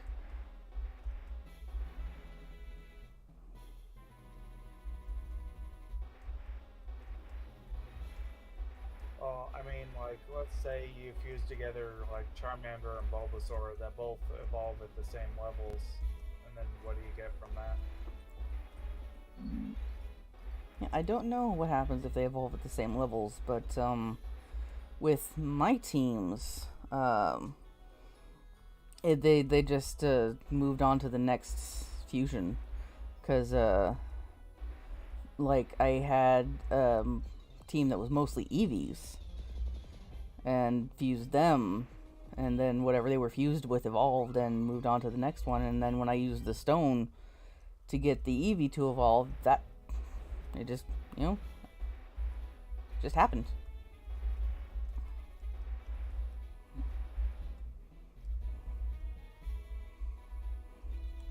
And I'm assuming, I guess they either, whichever one is the body or whichever one is the head,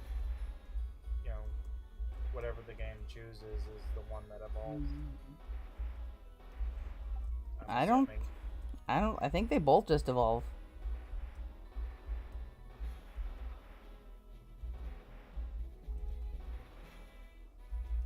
Okay, I got it to the water. Into the water further. That's as far as it'll go. I got it to the beach. So do I go back and talk to the dude now? Oh. Go away, Bellsprout. So you can't push him into the water further. I cannot. But Rhydon can use Surf. Some can, yes. What do you mean some can? I don't know. I'll wait to since be... Generation 1, Rhydon Oh. and Rhyhorn can always learn Surf. Okay, I thought it was just like a special thing. Okay, I need to push it onto the beach towel. That's what's going on. I don't need you either, Weeping Bell. What are you doing? Alright. This way. What's one fictional universe you would want to go to? No matter how, No matter how what?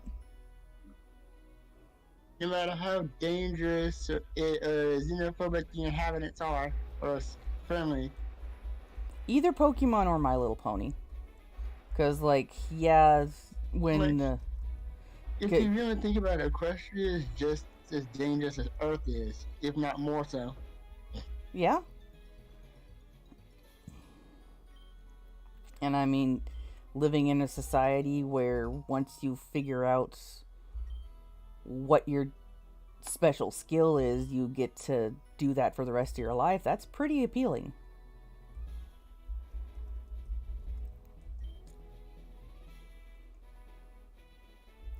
Okay, who did I teach strength to I again? mean, humans don't exactly have. Well, we do have special talents, but it's different from opponents.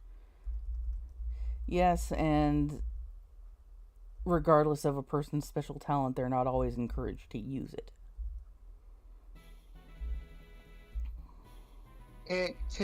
Whereas it takes us decades to master our special talent, but Not necessarily. I mean, when you're exceptionally good at something, like that's what a prodigy is. Someone who's exceptionally good at something with little to no training.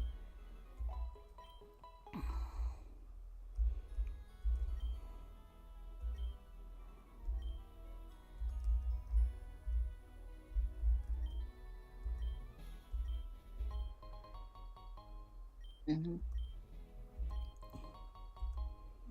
That's a lot of lemonade. I mean, magic uses like Twilight are extremely rare. Oh yeah.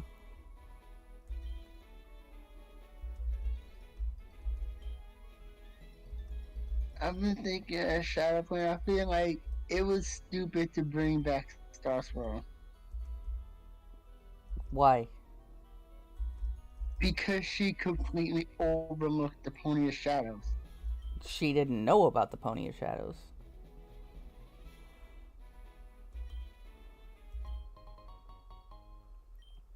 She didn't? I don't think so.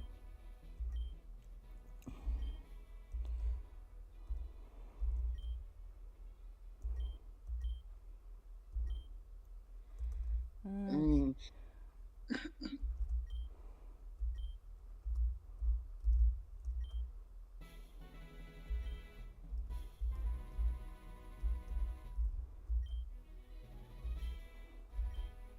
Okay, I have no idea where the person who owns this Chansey is supposed to be. Star Swirl was kind of an asshole. Yes, he was. Like, Celestia was really understating things when she said he doesn't understand friendship.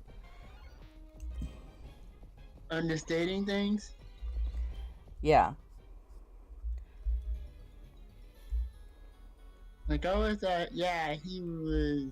Like, I always thought, yeah, he didn't understand his friendship, but I didn't expect him to be a dick. Eh?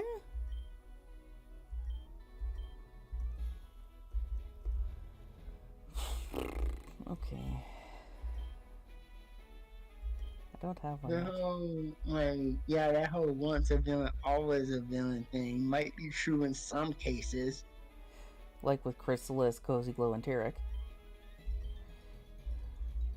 But not in others.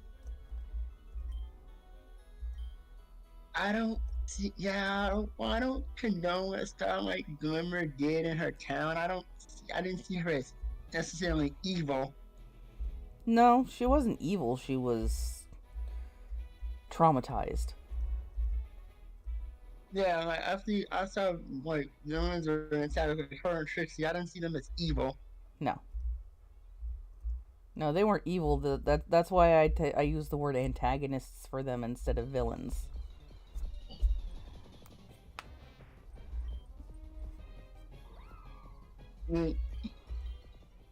I always saw Starlight as one of those cases where she thought she was doing the right thing. Yeah. You know, she was traumatized as a filly, and her twisted logic brought her to where she was when Twilight found her. But she genuinely thought that she was doing a good thing. Okay, does this person have any hints for me? not like Starlight Glimmer. Unless I was chancing near the Safari Zone. Do I have to go in the Safari Zone? Whereas I liked her all the way through, even when she was an antagonist. But I wouldn't go to the part where she remained one. Yeah.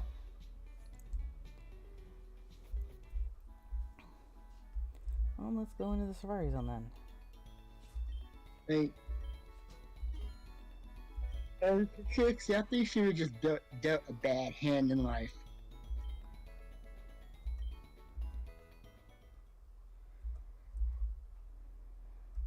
Yeah, once she got to be friends with Starlight Glimmer, it became pretty obvious that she was never actually taught anything about magic. Because, once Starlight explained the teacup spell, she picked it up immediately, and it's just like, oh.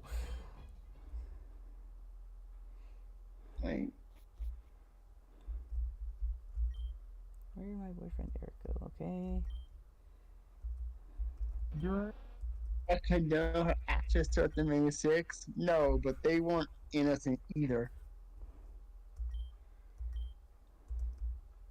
I mean, like Applejack Rainbow Dash and Rarity. Yeah, They were not innocent. Yeah, I'm talking about, in that episode, they weren't innocent either. So, Yeah, they all had their flaws. But that was the point. yeah, she's like, that's my job. Her bragging. I'm like, she has the biggest ego on the planet. Of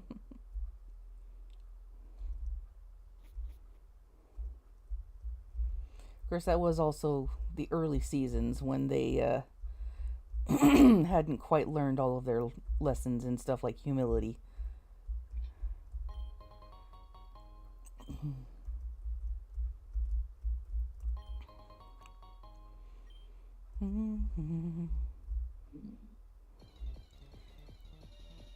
Still trying to find the person who owns this thing. I'm still convinced on my viewpoint, though, Yeah. that Naysay was right. Not all the xenophobia about them not being qualified as teachers. Well, not in the way that traditional classrooms would work. But they were kind of the experts in their fields, so who else would teach them?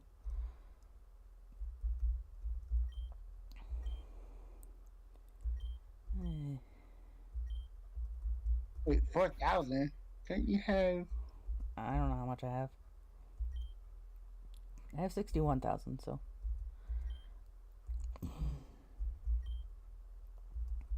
I haven't got any. I'm still looking for people. No, the problem with Naysay was he was trying to... Oh, dear God. Oh, what? He was trying to make an unconventional school conform to conventional standards. Which was why Starlight ultimately slapped the book out of Twilight's hooves.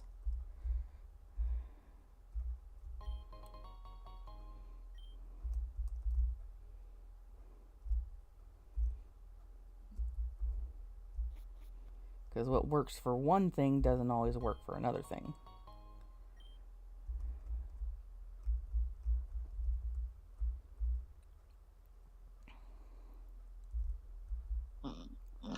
Like for example, I've never really been a fan of, like, history, right? I've never really been a fan of presentism.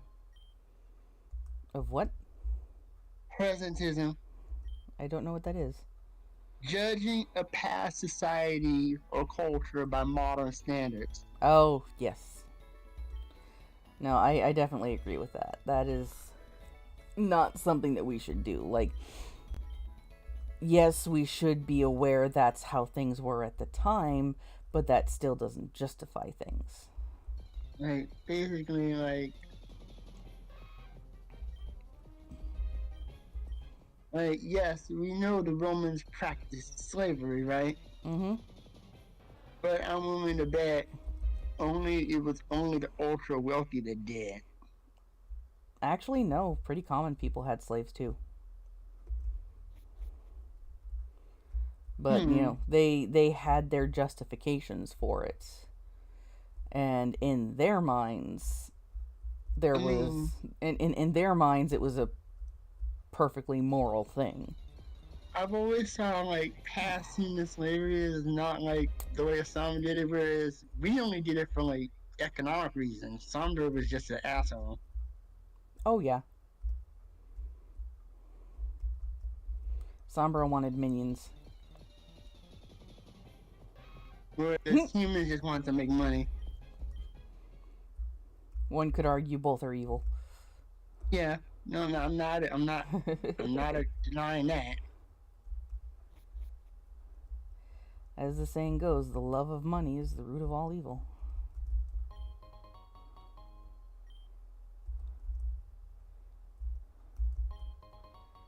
Well, I have no idea where this person's supposed to be.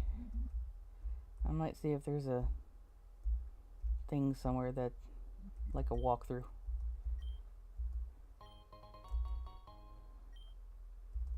Also, I don't know why there's... I wouldn't call humanity as a species evil, Oh, no. But there are definitely individuals who I would say are morally bankrupt. Very rarely would I consider an actual person evil.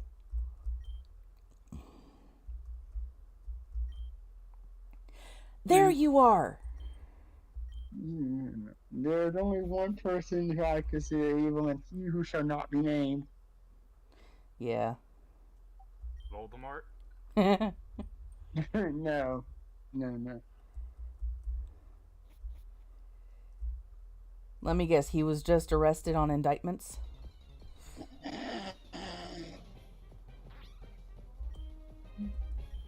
The failed artist. Oh, that one. Yes, I would consider him evil. But also the one I just mentioned. In a different way, but still. They're both pretty similar. Ooh. Oh? Larvesta. Yeah, especially from historical accounts of dealing with funny mustache man. Yeah. You know, I guess the best example what I can think of is some of his constituents knew him as the rug muncher because he would throw tantrums going into a car and start biting the carpet. Wow. It was known that he was not a very intelligent man or anything. He just kind of lucked into power, I guess is a great way to put it. Yeah. Yeah. That was learned from the U.S. to begin with. Oh, I've always said the leaders of World War I is not necessarily evil, just simply incompetent. Little column A, little column B. I'm going to use all of my safari balls on this thing.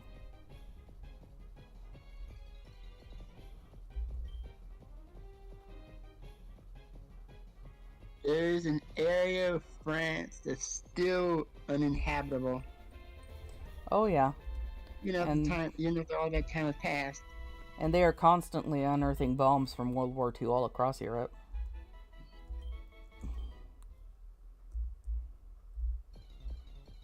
I think the area from World War I was called Zone Rouge.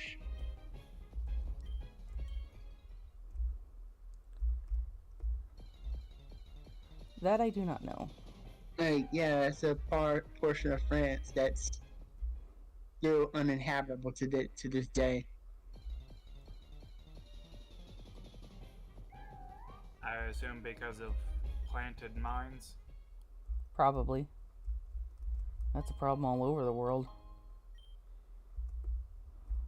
But it is really interesting to see how people are combating field mines. Especially with trained animals like rats.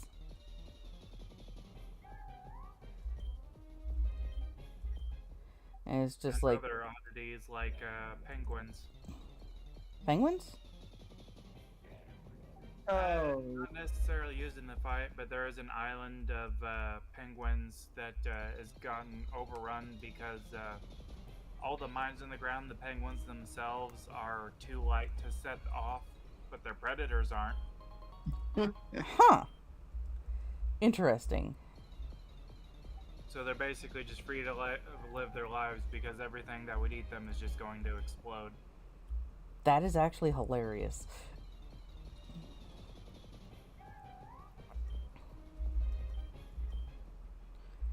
Like, that's another one of those fascinating things with what humans have done to the world is seeing the way wildlife have adapted.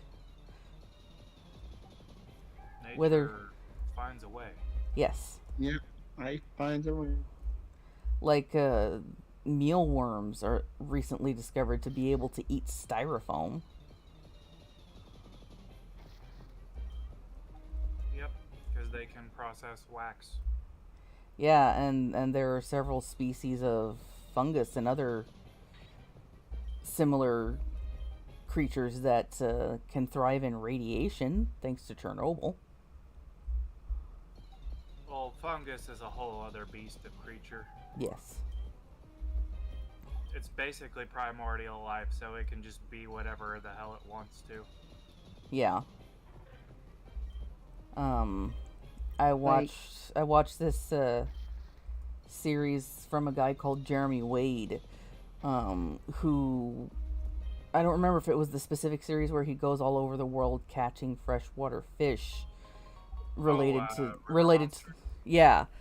I don't remember if it was River Monsters or another series of his, but he actually got permission to go fish in the cooling ponds of Chernobyl because there were already local legends of mutated fish monsters living in the waters.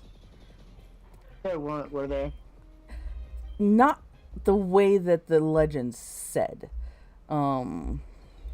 He managed to catch one animal before he had to leave the zone, and it was a catfish that he was actually very familiar with because it was one that he's caught several times all over the world.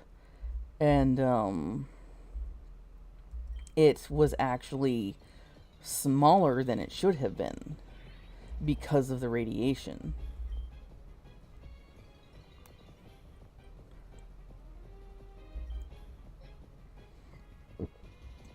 Yeah, I remember the radiation doesn't mutate, it just kills you. Well, it does mutate, just not in the way that people like to think of mutation.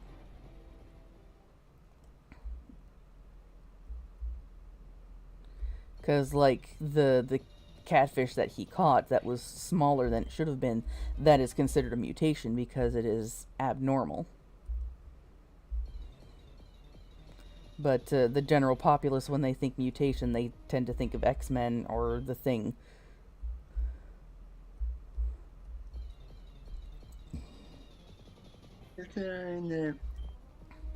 Honestly, I'd be all for more genetic diversity in humans, seeing as humans have none. I don't know about that, so I will not comment. Yeah, humans have like little to no genetic diversity, and that's thanks to a volcanic eruption that happened 70,000 years ago. Oh, that, okay. I think I have heard of that. But, like... Well, that and killing off other hominins. Yeah. But, like, various species that eventually are in the line that became Homo sapiens nearly were extinct several times. There's a famous archaeological site, or would it be paleontological? Anyway, whatever the hominid Lucy was, Afarensis, I think, where there were 13 individuals all found having died pretty much simultaneously. And there are, varying theories as to what happened. But that is also one of those theories that could have been had things gone even worse, that could have been a moment where Homo sapiens would have never evolved.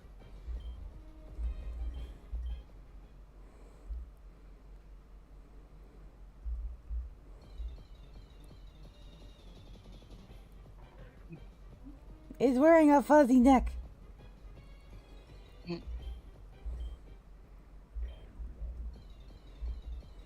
Wait. That looks creepy. This guy? Yeah, that guy. That is not a fusion. That is an actual Pokemon. Oh, the Trapinch? Cophagrigus. Ah, Wait, they made an actual sarcophagus Pokemon? Yes, they did. And this is its yep, it pre-evolution. evolved from that. Yamask evolves into Cophagrigus. And Yamask is a dead person. Yeah! Really? Yeah, the gold mask that it carries is a death mask of its face. And as the Pokédex says, it is often found crying, staring at it.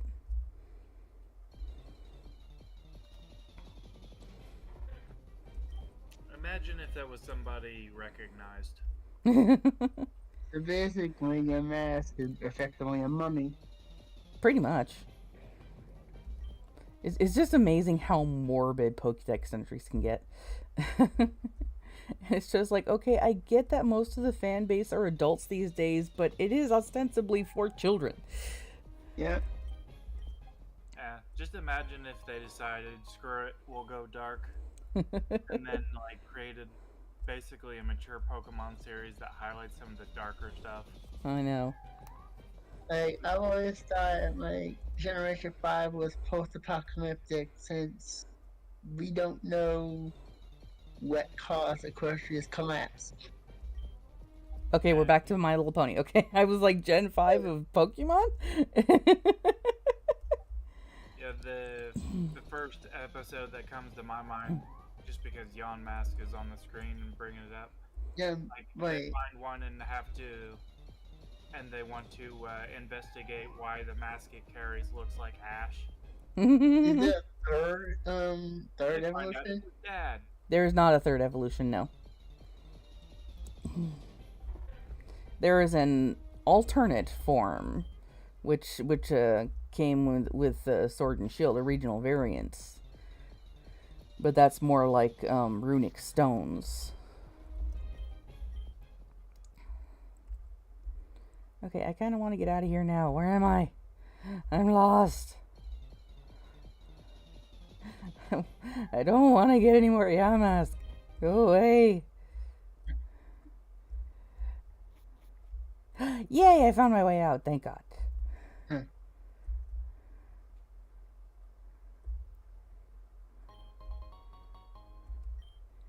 I'm running on sand and I found sand. I don't understand.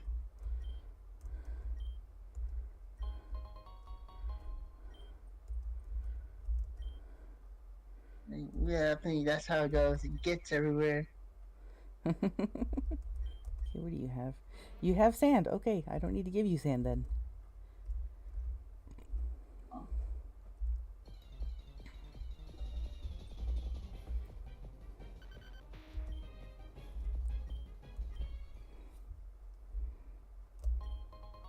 More sand. I think I have enough sand.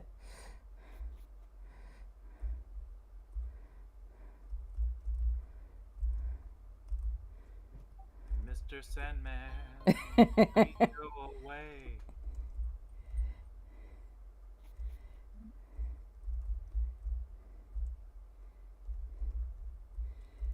See, I want to try and figure out how I get to that HM ball over there.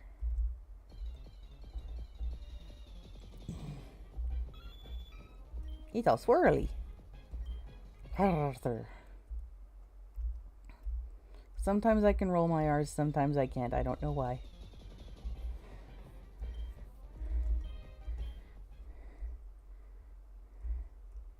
Okay. Oh, goodness. Go away, Venonat. Acrobatics. Hey, that could come in handy.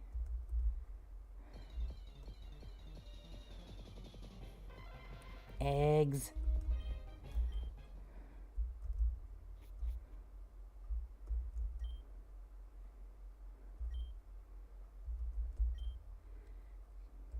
Okay, where's the deepest part of the safari zone? No, thank you. I don't want. I don't want.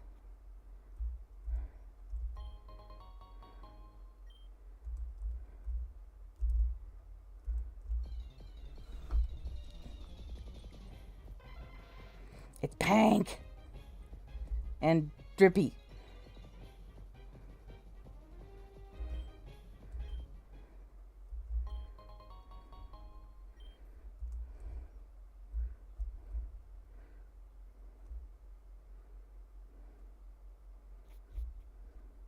Area 4.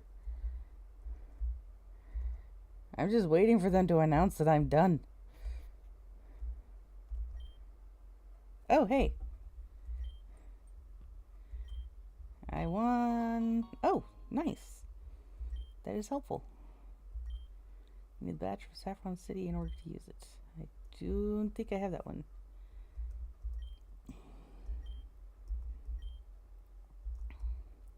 Yeah, I do not have that one because I have not been able to get to Saffron City. It's a white rock. Wasn't there a storyline in one of the games where you found some dude's dentures deep in the deepest part of the safari zone? Yes. That was the very first game, and that was how you got the HM Surf. Ah, I'm glad they're not making me repeat that then. Yeah, you find his dentures, and then you give them back to him, and then in his gratitude, he gives you the HM. Gotta wonder how people think of stuff like that. A lot of times it's because of some experience the developers had, which is funny. True, I have seen videos online where dogs and cats have come home carrying someone's dentures. Well, I thought dogs and cats don't get along. No, just not like together individually. Like I saw a video once where someone actually had one of those collar cameras on their dog, or maybe it was their cat. Either way, they had one of their collar cameras on their pet, and it came home with somebody's dentures, and so they went and checked the video, and the animal had approached a person, and the dentures, I don't know if they fell out of the person's mouth or out of their hand, but they dropped the dentures, the animal grabbed them and ran home.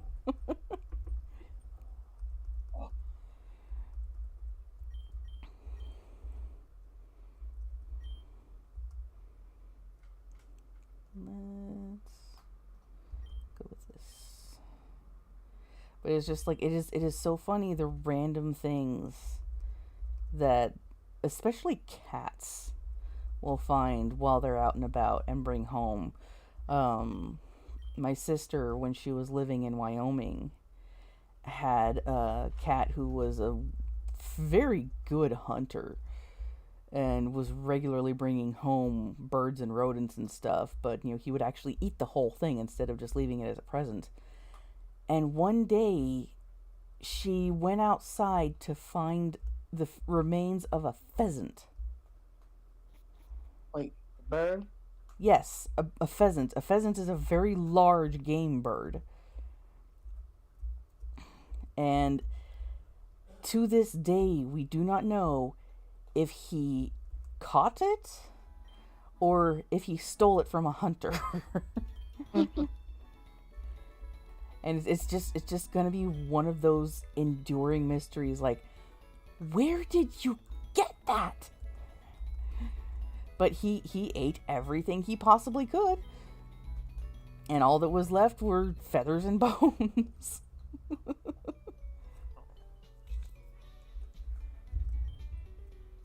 Maybe it was a lie the entire time. The cat was just bringing home a bunch of feathers and bones.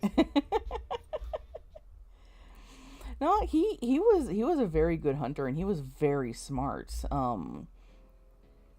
at one point my sister moved in with a family friend, and the friend wasn't entirely sure about him.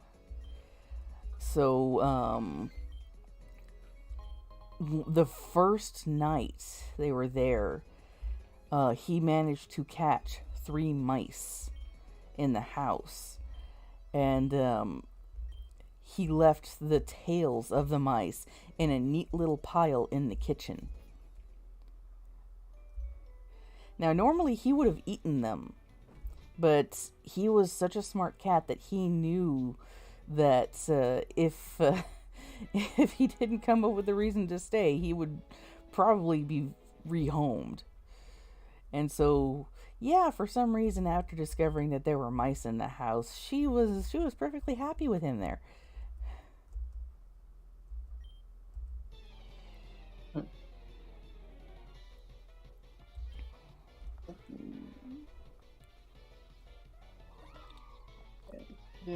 Aren't cats generally like lazy? Oh, their personalities are just as varied as people. Like, we had another cat for over 10 years who was one of the most laid-back animals of any species I have ever met. But he was also one of the most obnoxious cuddlers you will ever meet. Because he had this talent of just crawling and oozing his way onto your lap and up onto your shoulder and being like, I am here now, you have no choice. And then we have currently a long-haired black and white cat named Inara, who she doesn't really like attention. But she has to be in just the right mood, I should say. Because when it's her idea, she's, oh dear God. Sorry, I was distracted by the shelter thong.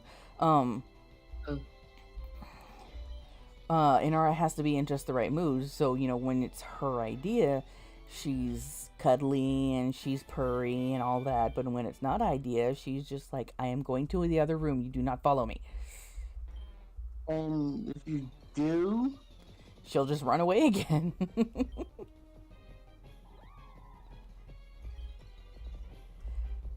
That's the fun thing about cats and dogs is their personalities are so varied. It's unlikely you'll get one with the same kind of personality twice in your lifetime.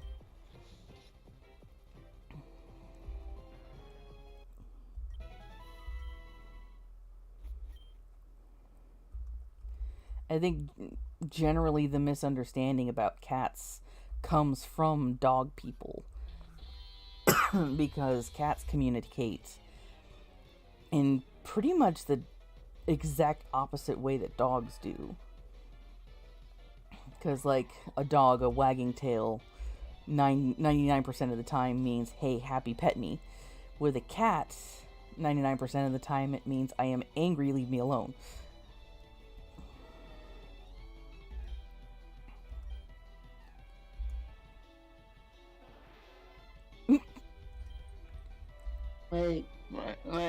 My dog was the most human-like pet you'd ever meet.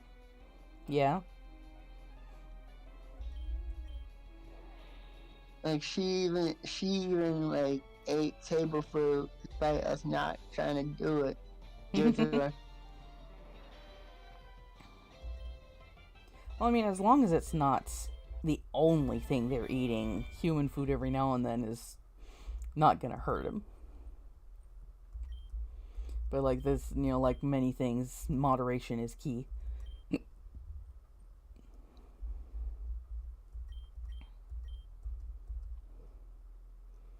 Actually, no, I don't want Solarine. One time she ate a Whopper that I dropped on, like one of those little chocolate Whoppers that I accidentally dropped on the floor. Yeah, that sounds about right from a dog. I was working as at a doggy daycare for a while, And these are other people's dogs, so regardless of whether they're trained or not, they're not always on their best behavior around you. But the daycare was in someone's house, so one day when I sat down to have lunch, one particularly poorly behaved dog came up and stole my entire sandwich, just like in the fraction of a second that I was out of reach. The difference is that this was chocolate. Oh, chocolate. Oh, wow. Oh, that kind of Whopper. Yeah.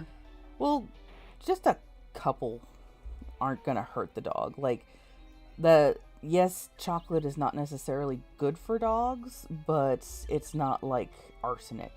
It's not gonna, poison them in the kind of amounts that we usually have them around. That's what I always thought. I was never a cow dog. I always saw chocolate like arsenic for dogs. Not necessarily. It's more about quantity than anything else, and how much cacao is in the chocolate. So, like, dark chocolates, they can have less of than, say, white chocolate. Because dark chocolate is almost entirely cacao, whereas white chocolate is pretty much no cacao at all. But even so, it's a matter of amounts. Like like an average Labrador Retriever would have to eat several pounds of very, very dark chocolate to get sick. So your average candy bar for most dogs won't do anything. But like if if a teacup poodle ate a dark chocolate bar, then I would say go to the vet. But yeah, no.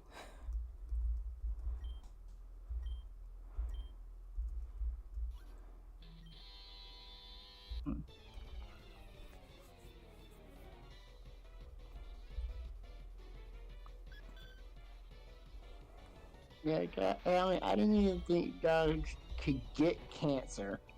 Oh, everything gets cancer. Even cancer gets cancer. Yep. Really? Oh yeah, it is pure myth that there are creatures out there that don't get cancer. Like, I know it's a myth that sharks don't get cancer. They're just very good at fighting it off, but they do get it.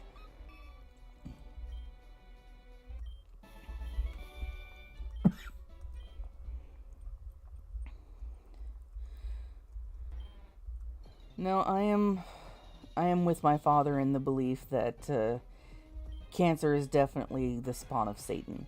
It is pure evil.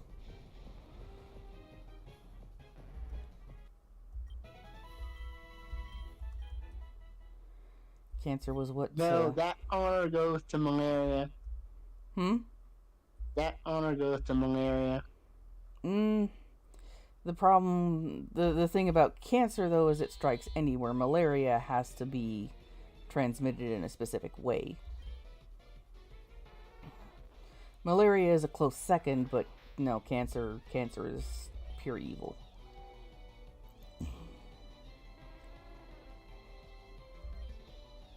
Yeah, cancer was what took my pup Jet, ultimately. Yeah, the cancer took my dog away too. But and I don't know how old your dog was, but mine was 14. Mine was 12. But he was also purebred, so that gave him all kinds of other health issues. He was epileptic for most of his life.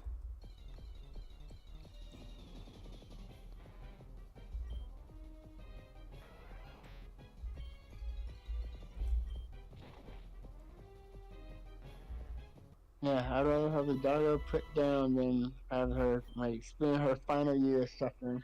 Oh yeah. No, that's the hardest decision, but it's ultimately the kindest. And even then, sometimes, like in my situation, you have to have other people tell you it's time. Like, I didn't go to watch, I didn't go to see her get put down because I don't think I could take it. The only reason I was able to go with Jet was because my sister gave me an anti-anxiety medication. So I was drugged. My mom asked me if I wanted to go, and I said no. Well, it's not necessarily want, but I decided when I was a kid I would never leave my pet alone in their last moments if I could help it. Because they're scared, they don't know what's going on. And as painful as it is for us, it's just as painful for them. And they don't understand what's going on.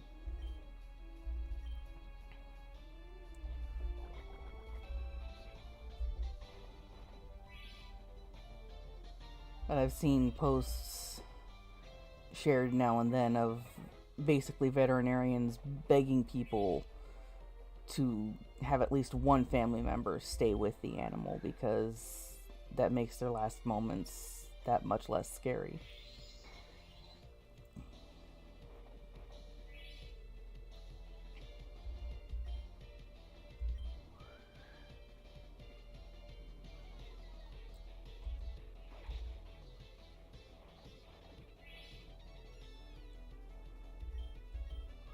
Would this thing just die already?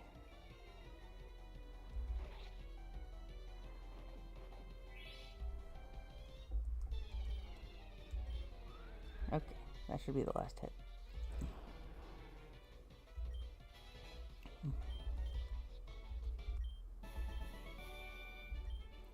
Yeah, our other dog, he's a lab husky mix. He's I think now he's also 12. Cause yeah, we had to say goodbye to Jet 2 years ago, and Max was 2 years younger than Jet. And he's starting to show his age, mostly in his hips. But he's still enjoying life, so we don't have to say goodbye to him just yet, but even so, we're already making plans for when we do.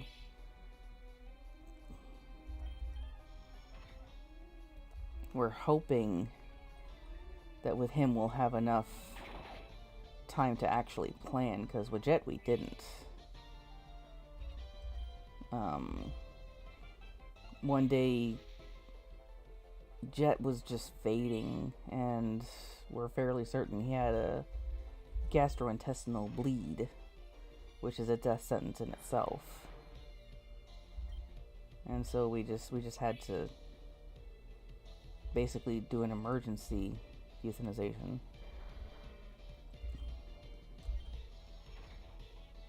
But with Max, we're hoping to get a at home so that he's at least a little more comfortable in familiar setting.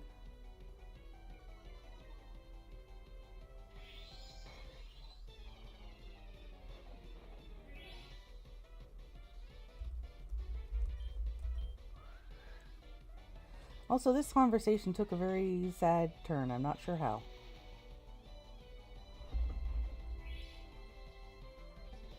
Not necessarily a bad thing. Yeah. No, some things just need to be talked about.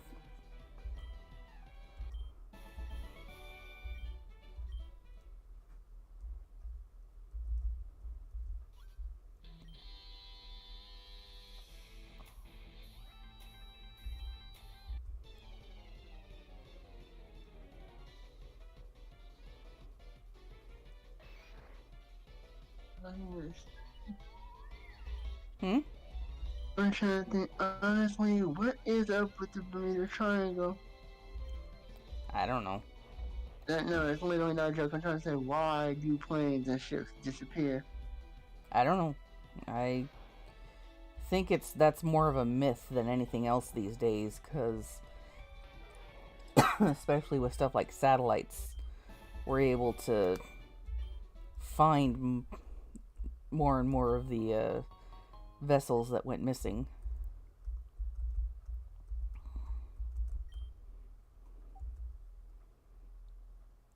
The only thing so far that anyone's found that's in any way unique about the Bermuda Triangle is possibly issues from pockets of methane.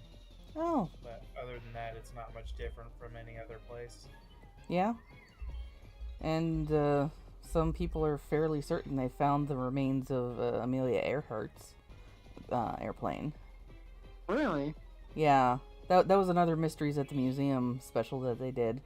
I don't remember the details, but there are a few theories as to where she wound up. But there are also a few people who are like 100% certain that they found the wreckage somewhere among the islands.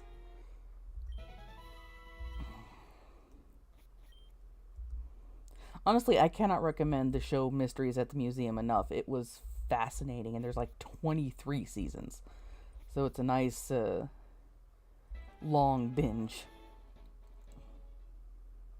This is probably better than Ancient Aliens. Yes, and these they do try and stick to facts as opposed to theories and stuff.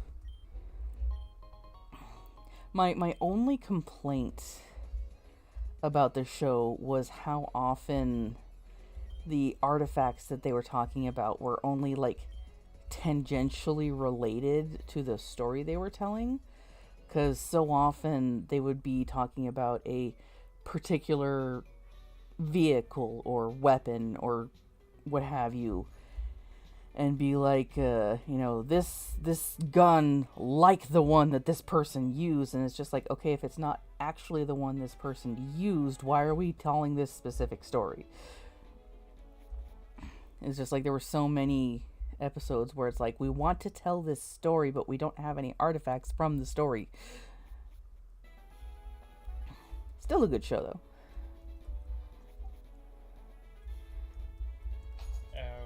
The packing section where I work sometimes at work,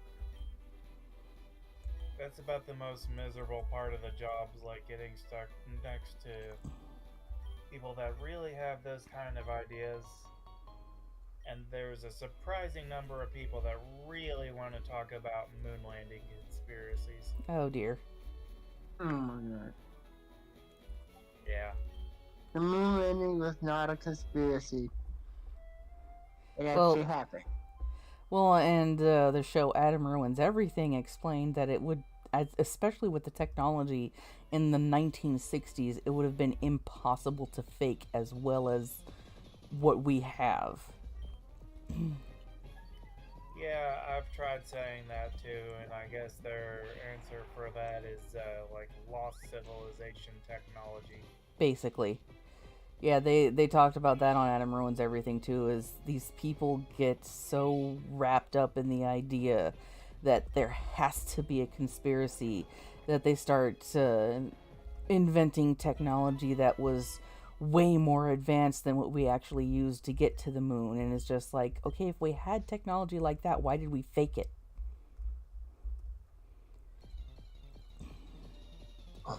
And I think that's a major failure, especially of American civilization, where people get this idea that if they are wrong about something fundamentally, then there's something wrong with them, and that's bad.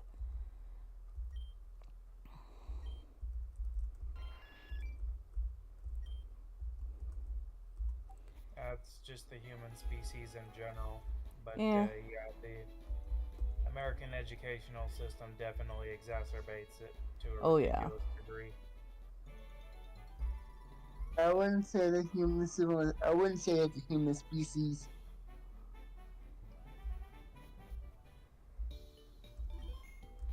Well, no, it is definitely a societal thing. Are they like, because other countries are doing better than the United States? Well, other countries are And teaching critical as far thinking. as finding offense when challenged, when beliefs are challenged, yeah, it's just a normal thing worldwide. Yeah, in my experience, it seems to be exacerbated in America, though. Oh, definitely.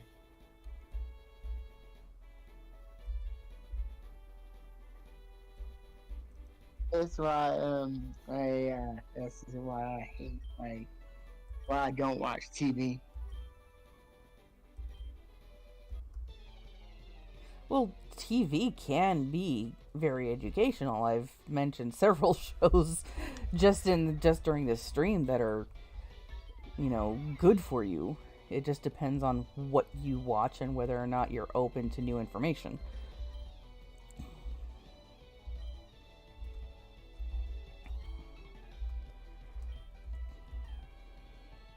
Because, throughout my lifetime, there have been several times where I was absolutely certain that I was right about something, and then I come across something that proves the opposite was true, and I'm like, oh, okay. But that's because I was raised to think critically and examine evidence, and if the evidence was, genuine proof that I was wrong about something, to accept that. But so many people, especially in America these days, just cannot get past that. So double down on the views. Yeah.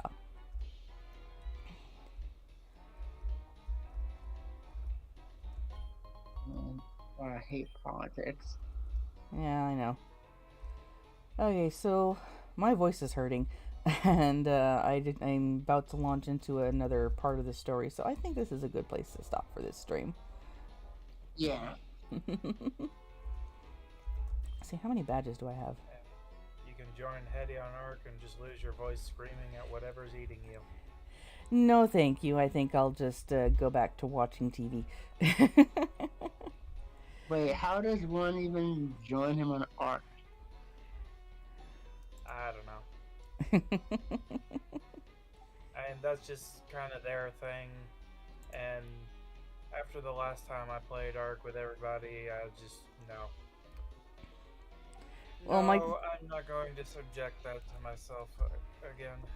Well, my computer apparently can't run Ark, so, Yeah, my computer can't run it.